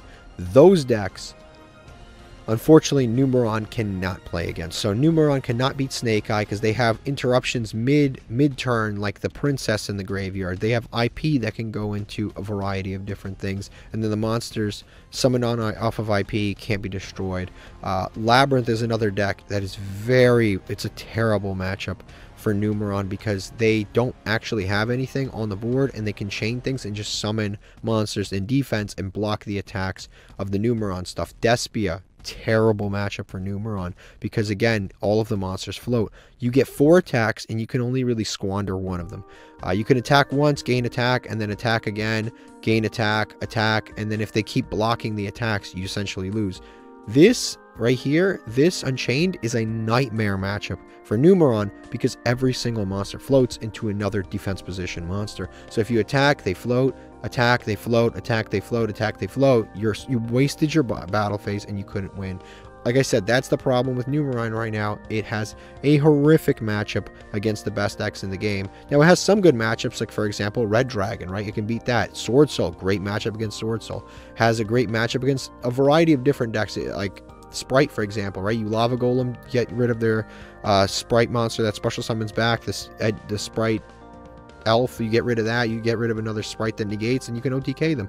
Has good matchups, but the problem is it has terrible matchups against the best decks in the game, and for that reason, I don't think it's going to be quite that good. Destiny board, don't do it. It is just, you can play it for fun. All of these decks down here, you can play for fun, but then don't come watch a tier list if this isn't a which deck is the funnest tier list. This is which deck is the best in the current meta tier list. And unfortunately, as fun as this deck is, as fun as it is seeing that animation, I don't think that this deck pure is that good. Next is Synchron. Synchrons have gotten their support I think it's actually kind of in the higher end of Rogue. It's gotten its support in the last few batches of packs. I think it was like 3 or 4 packs ago. It got all of its additional support. It's actually quite good, and it's good with the adventure package. I actually think it is quite nice. The new Wheeler guy is very good, because it can be a tuner, it can be a non-tuner, and you can summon him off the Junk Speeder, and then it can be a non-tuner, so you have 2 different play lines, so they can't just, like, pop the Junk Speeder and you're stuck on 5 tuners that can't do anything, which is nice.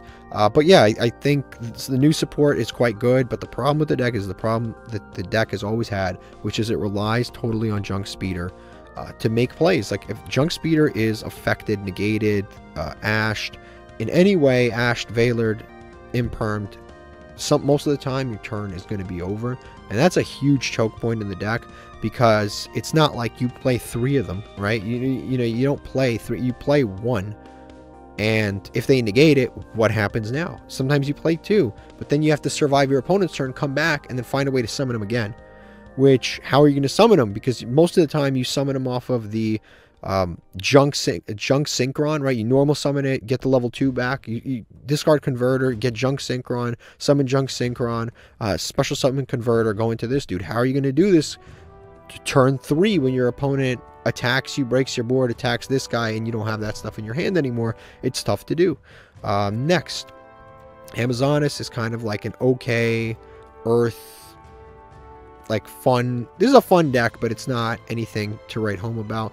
Amazonas is a decent deck. It has a lot of like protection. It's best in I would say it used to be best in the TCG because you had Gozen and you had Rivalry, which are like amazing in this deck. But Gozen and Rivalry at 1, I think globally now. And then Skill Drain's quite good in this deck sometimes too, because you just have all these giant monsters and you're just like attacking and it's good. Yeah, but Gozen, Skill Drain, and you float a lot. So you have Gozen, Skill Drain, and the Rivalry, but unfortunately a lot of those are gone in this game, so I would say Rogue is probably the best status for it right now. It's not very good at going second. The problem with this deck is it has a classic playstyle, which is something that we don't see in Yu-Gi-Oh decks today, which is something called Beatdown, where you just summon big monsters, attack over your opponent's monsters, and then every single turn you kind of gain advantage on the amount of monsters you have on board, and eventually just win the duel. And that was popular in early Yu-Gi-Oh for a long time.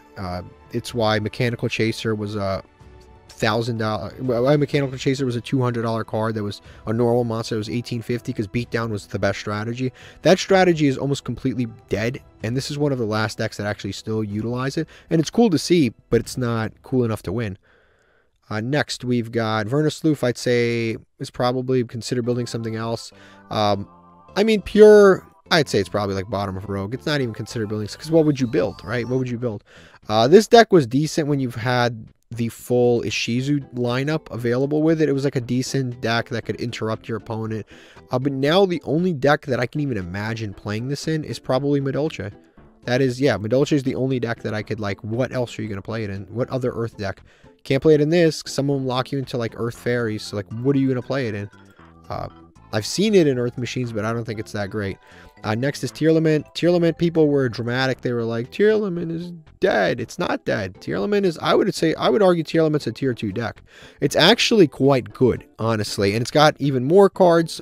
Recently, it got another way to mill, another way to search. I forget what the exact card. It was a spell card that they got that was brand new to the archetype. But they it allows you to search. I believe the Reinhardt.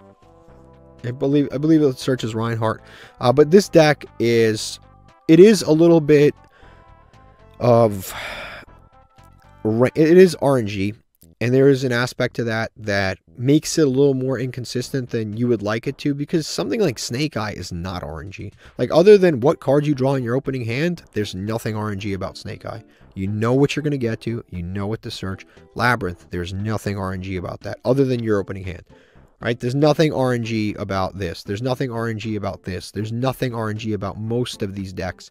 There's some RNG in this because, yeah, Pot of Prosperity. But this deck is legitimately, like, there is some RNG to this deck where you mill, and sometimes you mill 3 Tearlament names, and sometimes you mill, and you mill like Ash Blossom, Called by the Grave, and King of the Swamps, and you're sitting there like, well, there we go, game over, right? So there's an RNG element to it. They banned a lot of names, but honestly, I think this deck is very fair, and it absolutely craps on the majority of decks still in the game of Yu-Gi-Oh!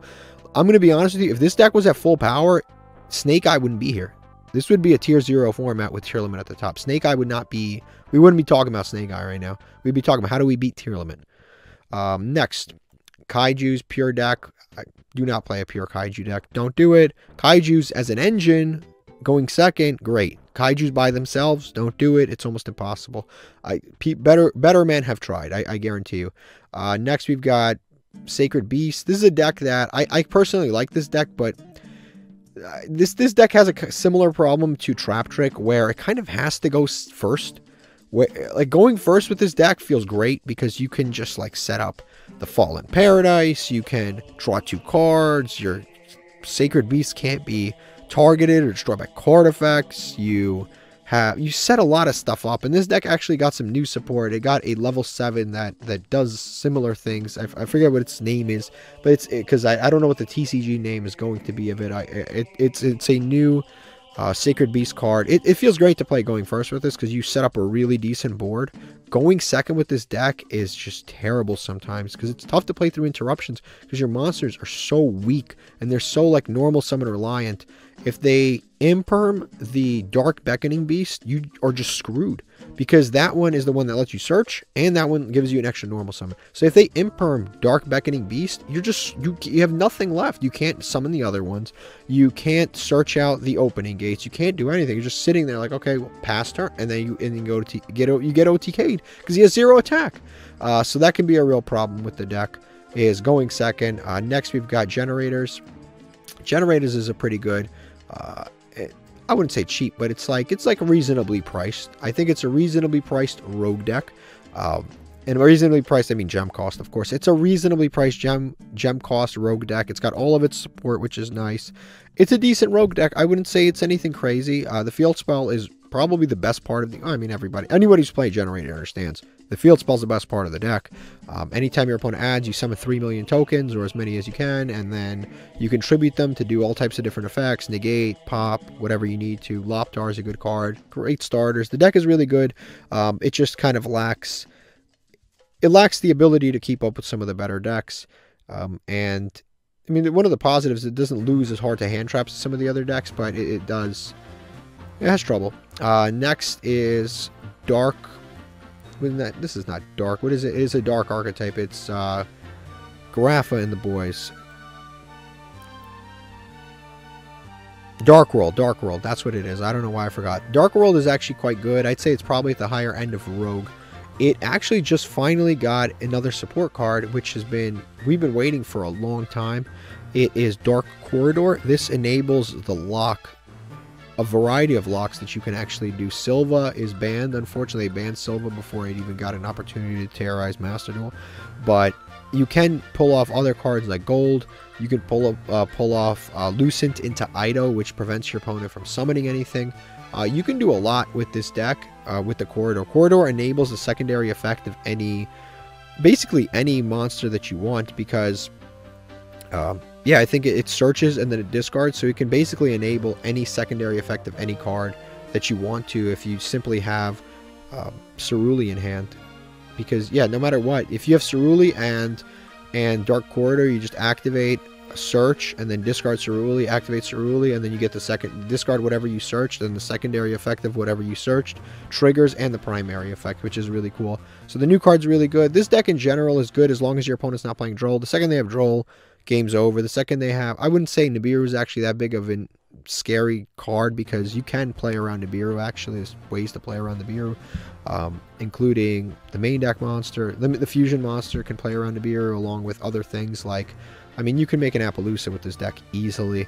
This deck, if you get Max Seed, is one of the few decks in the game where you get Max Seed and you just, like, you start celebrating.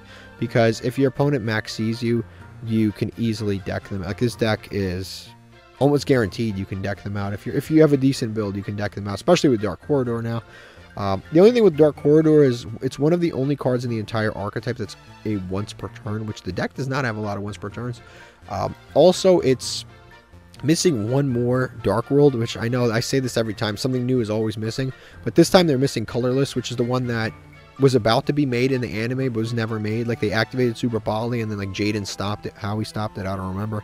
But I remember he stopped Super Poly and we never saw Colorless, but now it came out.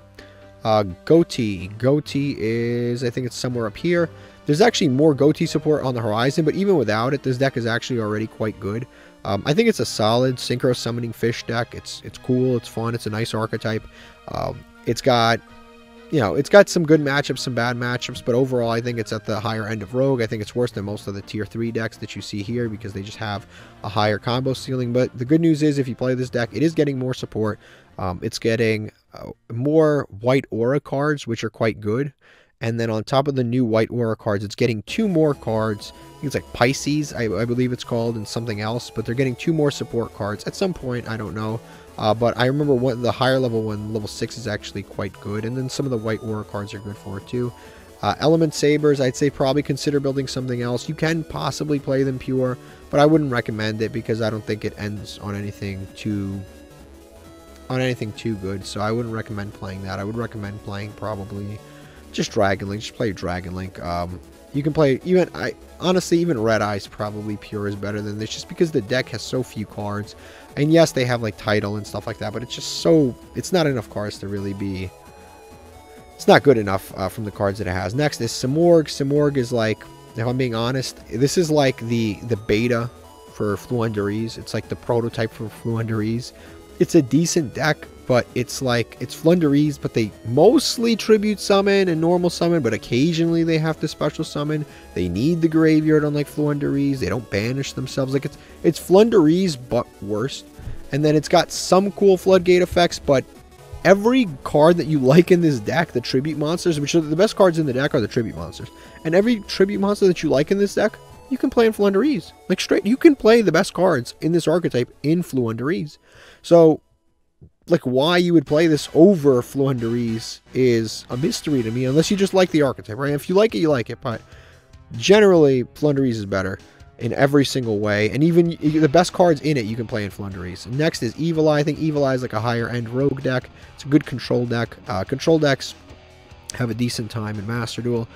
A lot of the floodgates have gotten hit, but fortunately this deck doesn't like rely on floodgates as much as some of the other control decks. Overall, I think it's a very strong control deck. But again, in order to be the best control deck, you have to beat Labyrinth.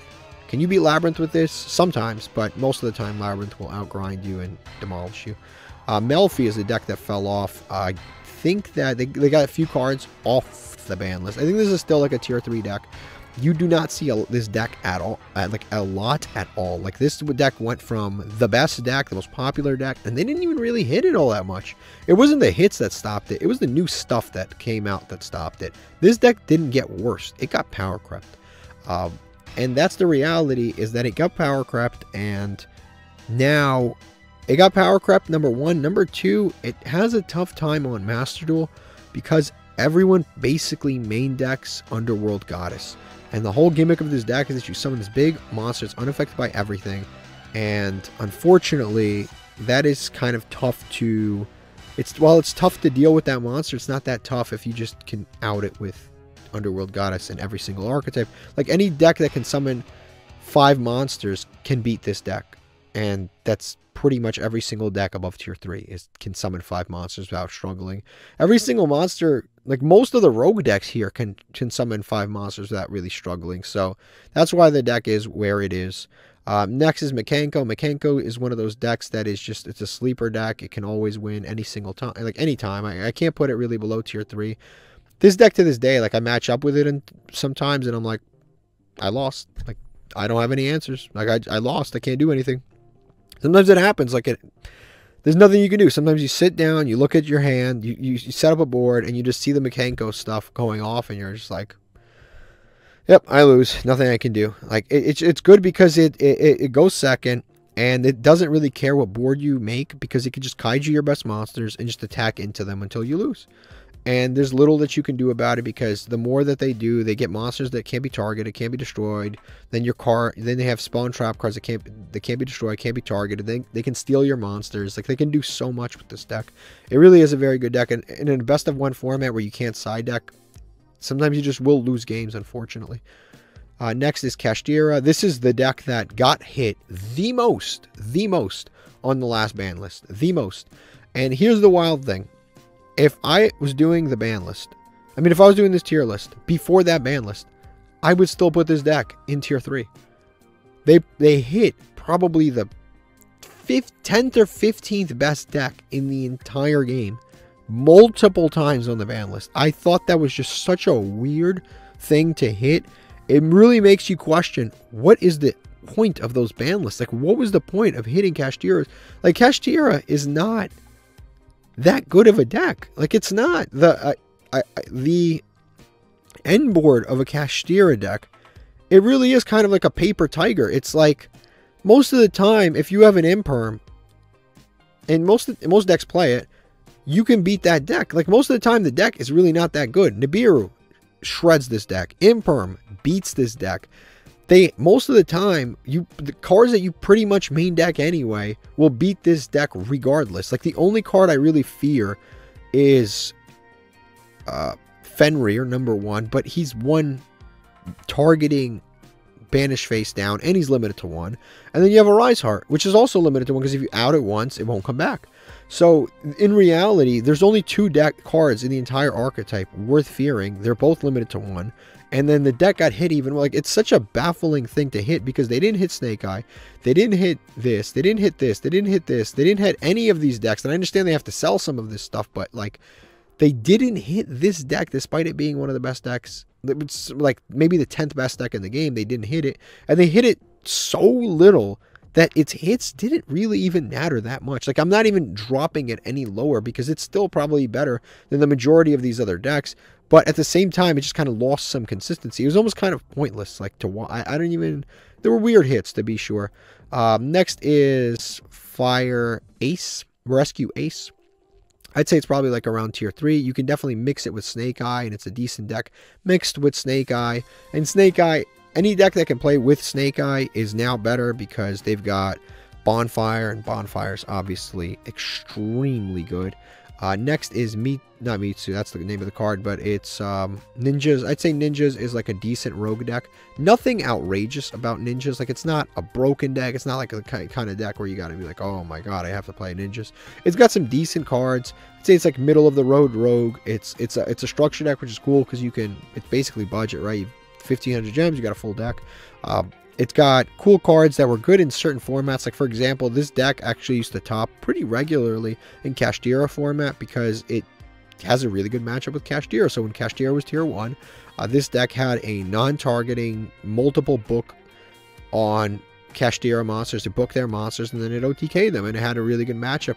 But against other decks, booking doesn't really... Like, if you play against Labyrinth and you book their monsters, it's like, okay, nice. My monsters come off trap cards, so I'm just going to keep summoning. It doesn't even matter. Like, a lot of these matchups, it doesn't matter. Despia, you book their cards, okay. You confuse with a face-down monster. It's not that big of a deal. Like, with a lot of cards, it doesn't really matter, but depending on the matchup, it can be really good. Gishki is kind of like a decent deck. You can mix it with sprites and do quite a bit with it, because a lot of them are level 2s. I think Gishki is like a decent rogue deck, but it's nothing too crazy. I can't put it in consider building something else. While it is a ritual deck, it is a very original playstyle. Than other ritual decks. I think it's better than a lot of ritual decks, actually. It's probably in the top 5 of ritual decks in the game right now. Next is Prediction Princess. I'd say it's probably somewhere in bottom of Rogue. It's got a weird playstyle where it's a ritual deck, but it also does flip effects. It's two of the worst mechanics in Yu-Gi-Oh! Combined into one deck, because ritual, technically speaking, is actually quite terrible. I know that recently they've created a lot of rituals that basically cheat.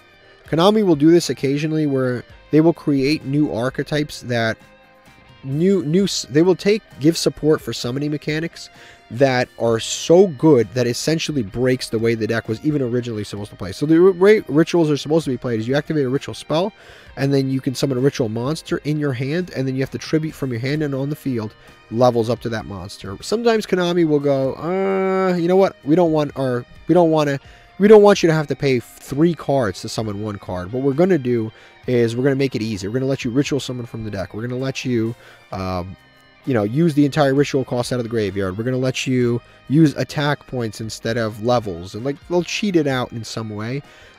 So rituals, for example, are one of those things that is just not that good. And flip effects is another thing that is just not that good, because they're slow, right? You have to set it, end my turn, and then your opponent OTKs you. But you can't do that. You have to, flipping is slow, so you have to cheat it out. You have to you have to flip this monster. You have to do stuff like that. So the problem with this archetype is it has 2 summoning mechanics, or 2 mechanics that are just very slow and outdated. And they're combined in one deck, and that makes it so much worse. But I guess some of the support is half decent. You can do things like use Weasel. I forget something Weasel, but it basically can skip your opponent's main phase, or skip your opponent's next turn, prevent them from using spell cards, stuff like that. You can do random things like that where certain flip effects are really broken, and they don't mind printing broken effects onto flip effects, like Morphing Jar, for example, because most people don't use flip effects, so they don't have to worry too much. Next is Fossil Dyna. Fossil Dyna and the boys, anti-meta stun is probably always going to be a tier 3 deck. This is a really good deck. They hit it again with the not Dogmatic Punishment. Nadir Servant got semi-limited. That was another weird one. Why? Why did Nadir Servant get semi-limited? It's such a weird... So it started off in Master Duel at limited to 1. Then it went to 2. Then it went to 3, and everyone's like, I don't know why it was at 2 or 1 in the first place. And now it got hit back to 2. And again, in a format where Snake Eye is the best deck by far, this is the third best deck. This deck actually does use Nadir Servant, but they're not going to cut that package because you moved it from 3 to 2, so they're still going to play it anyway. This deck doesn't play it. This deck doesn't play it. This deck doesn't play it.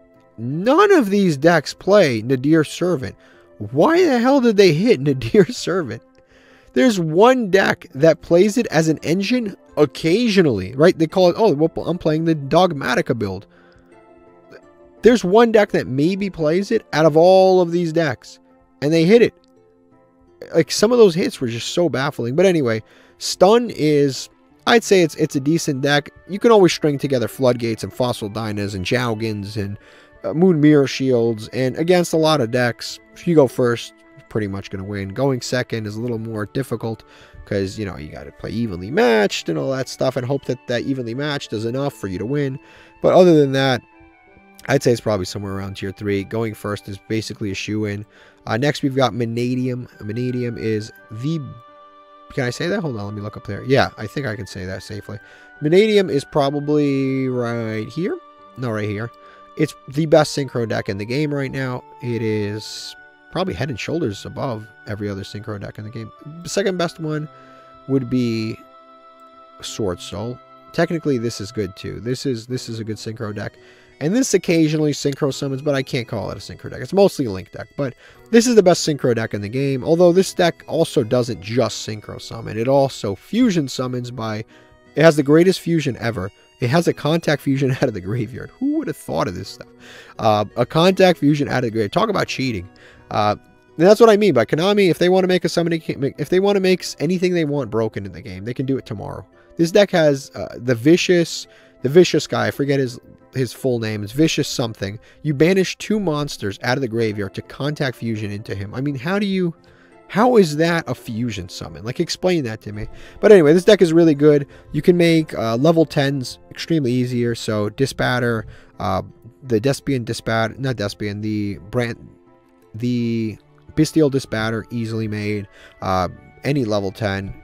The Sword Soul, you can make Baron de Fleur, no problem with your eyes closed. And then also some of the really good cards are actually inside the archetype too, because the little balls and bells, or whatever the monsters are called, are very good too. The Field Spell's good. It gives you free recursion every single turn because the tuner gets destroyed. You get to summon one back. Also, you can use them out of the graveyard to summon things out. Like, the deck is very good. Probably the best synchro deck in the game right now.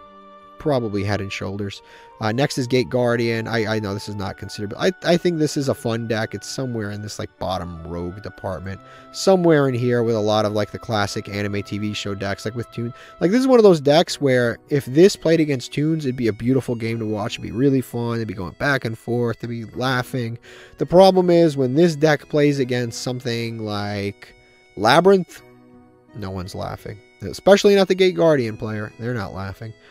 This person's already, you know, they're in their own world. They're always laughing, but yeah, the Gate Guardian player's not laughing against Labyrinth. Snake Eye's actually an interesting matchup against Gate Guardian, because if they put any of the pieces in, like, any of the Gate Guardian pieces into the back row, like, that's what the deck already wants to do anyway. So it actually might help them. So that could be somewhat interesting. Next is Vanquish Soul, which is a decent... it is not a control deck, but it's like a decent deck. I'd say it's somewhere up here. Yeah, it's probably a top 6-ish deck. You could put it here, you could put it here. It's like a top. It's definitely a top 10 deck in the game for sure. It's a little bit on the control-y side. What's cool about this deck is that it can run D-Shifter, it can run Ash, it can run any Dark or Earth or Fire hand trap. So it can run any of them. It can run Ghost Spell. It can run any of those hand traps, and they're all pretty good in this deck. So as long as you go, like D-Shifter is really good. D-Shifter can beat so many decks in the game, and the second a D-Shifter gets dropped, let's just say the surrender button gets hit very quickly. Next, the deck is just very good. It can generate, the trap card is extremely strong. It has like 4 different effects. They're all good. Its boss monster, which is this guy right here, is also really, really strong. And just generally, the deck is really good. Great starters. It's like I said, it's just a very solid deck. Definitely in the top 6. This is the Cheeseburger deck, the Ritual Novellas. I'd say it's somewhere in the... It's probably one of the better Ritual decks in the game. I'd say it's probably somewhere up here. I'm thinking, is this a top 5 Ritual deck? Yeah, this is a top 5 Ritual deck. This might even be a top 3 Ritual deck in the game right now, if I really think. Right, Drytron is probably better than this. But this deck is definitely up there. You have this, Drytron... This, maybe Herald Pure, but this is definitely like a top 3 Ritual deck. It's got a really good engine. It can tribute your opponent's monsters, which is really cool, but they have to be in attack position. But it can tribute your opponent's monsters to summon Ritual monsters. That tribute is cost. Well, it's effect, so it will be tributed on resolution, so that is actually quite good. It can tribute your opponent's monsters. It can do a lot. Very, very interesting and strong deck. Next is Nullmaria. This is more kind of like a going second deck. It can somewhat OTK, but it's a little bit of a weird deck, right? It benefits on having cards that are banished face down. Like I said, it's a going second-ish deck. I would probably recommend playing this if you like going second, but it's more of like a rogue deck for sure. It can definitely have trouble with... It can definitely have trouble with some of the better decks up here. It's like a decent going second deck that... benefits on banishing cards. Next is Gold Pride. Gold Pride is a deck that I would say is probably in the higher end of Rogue. It's a combo deck that you can mix with Punk, and with Punk the deck is actually quite good. Without Punk it's a little bit tough. So the whole point of this deck is to have lower life points than your opponent, and then you get the additional effects of all of your cards. The problem with having lower life points than your opponent, typically it means that you are losing the duel. So you have to, weirdly enough, put yourself in a deficit in order to gain advantage. And this is probably the perfect platform to play this deck, because in the TCG, time and around and you just lose. OCG, similar situation. Whereas here, the time is irrelevant. You can have a 40-minute match. You can have an 80-minute match. You can be there for 3 hours playing in a single duel. It doesn't matter. So the awesome part about that is that you will not lose because you're in time and your life points are too low or something like that, which I think is one of the coolest parts of Master Duel, is that aspect of it. Next is Super Heavy Samurai. I think this deck is still very good, and it just got slightly better. I think it's probably a top 5 deck in the game, maybe top 6, top 5. Actually, now that I look at this might not be... Vanadium might not be the best synchro deck. This might be the best synchro deck in the game. Now that I look at it, I forgot all about Super Heavy Samurai for a second there. Yeah, Super Heavy Samurai is a very good deck. It doesn't lose to a lot of the same things that other decks lose to. It is extremely resilient to hand traps. The only hand trap that really beats it, I would argue, is D-Shifter. But D-Shifter beats everybody, so you can't really even use that as a legitimate excuse, right? So you can usually put enough negates on board before Nibiru, which is also good. So you can put a Barone onto the board before Nibiru is threatening you. Also, most of the time, if you aren't at a point where you have a Baron on the field, if you get Nibiru, it actually helps you, because then your Soul Piercer and all of the other cards go to graveyard and they just trigger in graveyard anyway. So you're actually, your opponent's helping you by Nibiru, which is a crazy concept, but it's true. Also, that 5 Magician, that's a Rainbow 5 Magician, got banned. So now you don't have to worry about a random Labyrinth player having a Rainbow 5 Magician to completely lock you out of the game. That's also, like, that's great, right? They don't have to worry about that anymore. You don't have to worry about Rainbow 5 Magician. And Sword Soul was actually running the Rainbow 5 Magician, not Sword Soul, and Both Labyrinth and Snake Eye were both running that Rainbow 5 Magician, which were all very annoying for this deck because it was like an auto loss. Now that's completely gone. Droll is a lot less. Droll is a lot less relevant also in the game right now, so that's also good for you, because before, when Droll was running around, this deck was a little harder to play because Droll Lockbird was another card that kind of shut this deck down. But Droll is really bad against Labyrinth. Droll is really bad against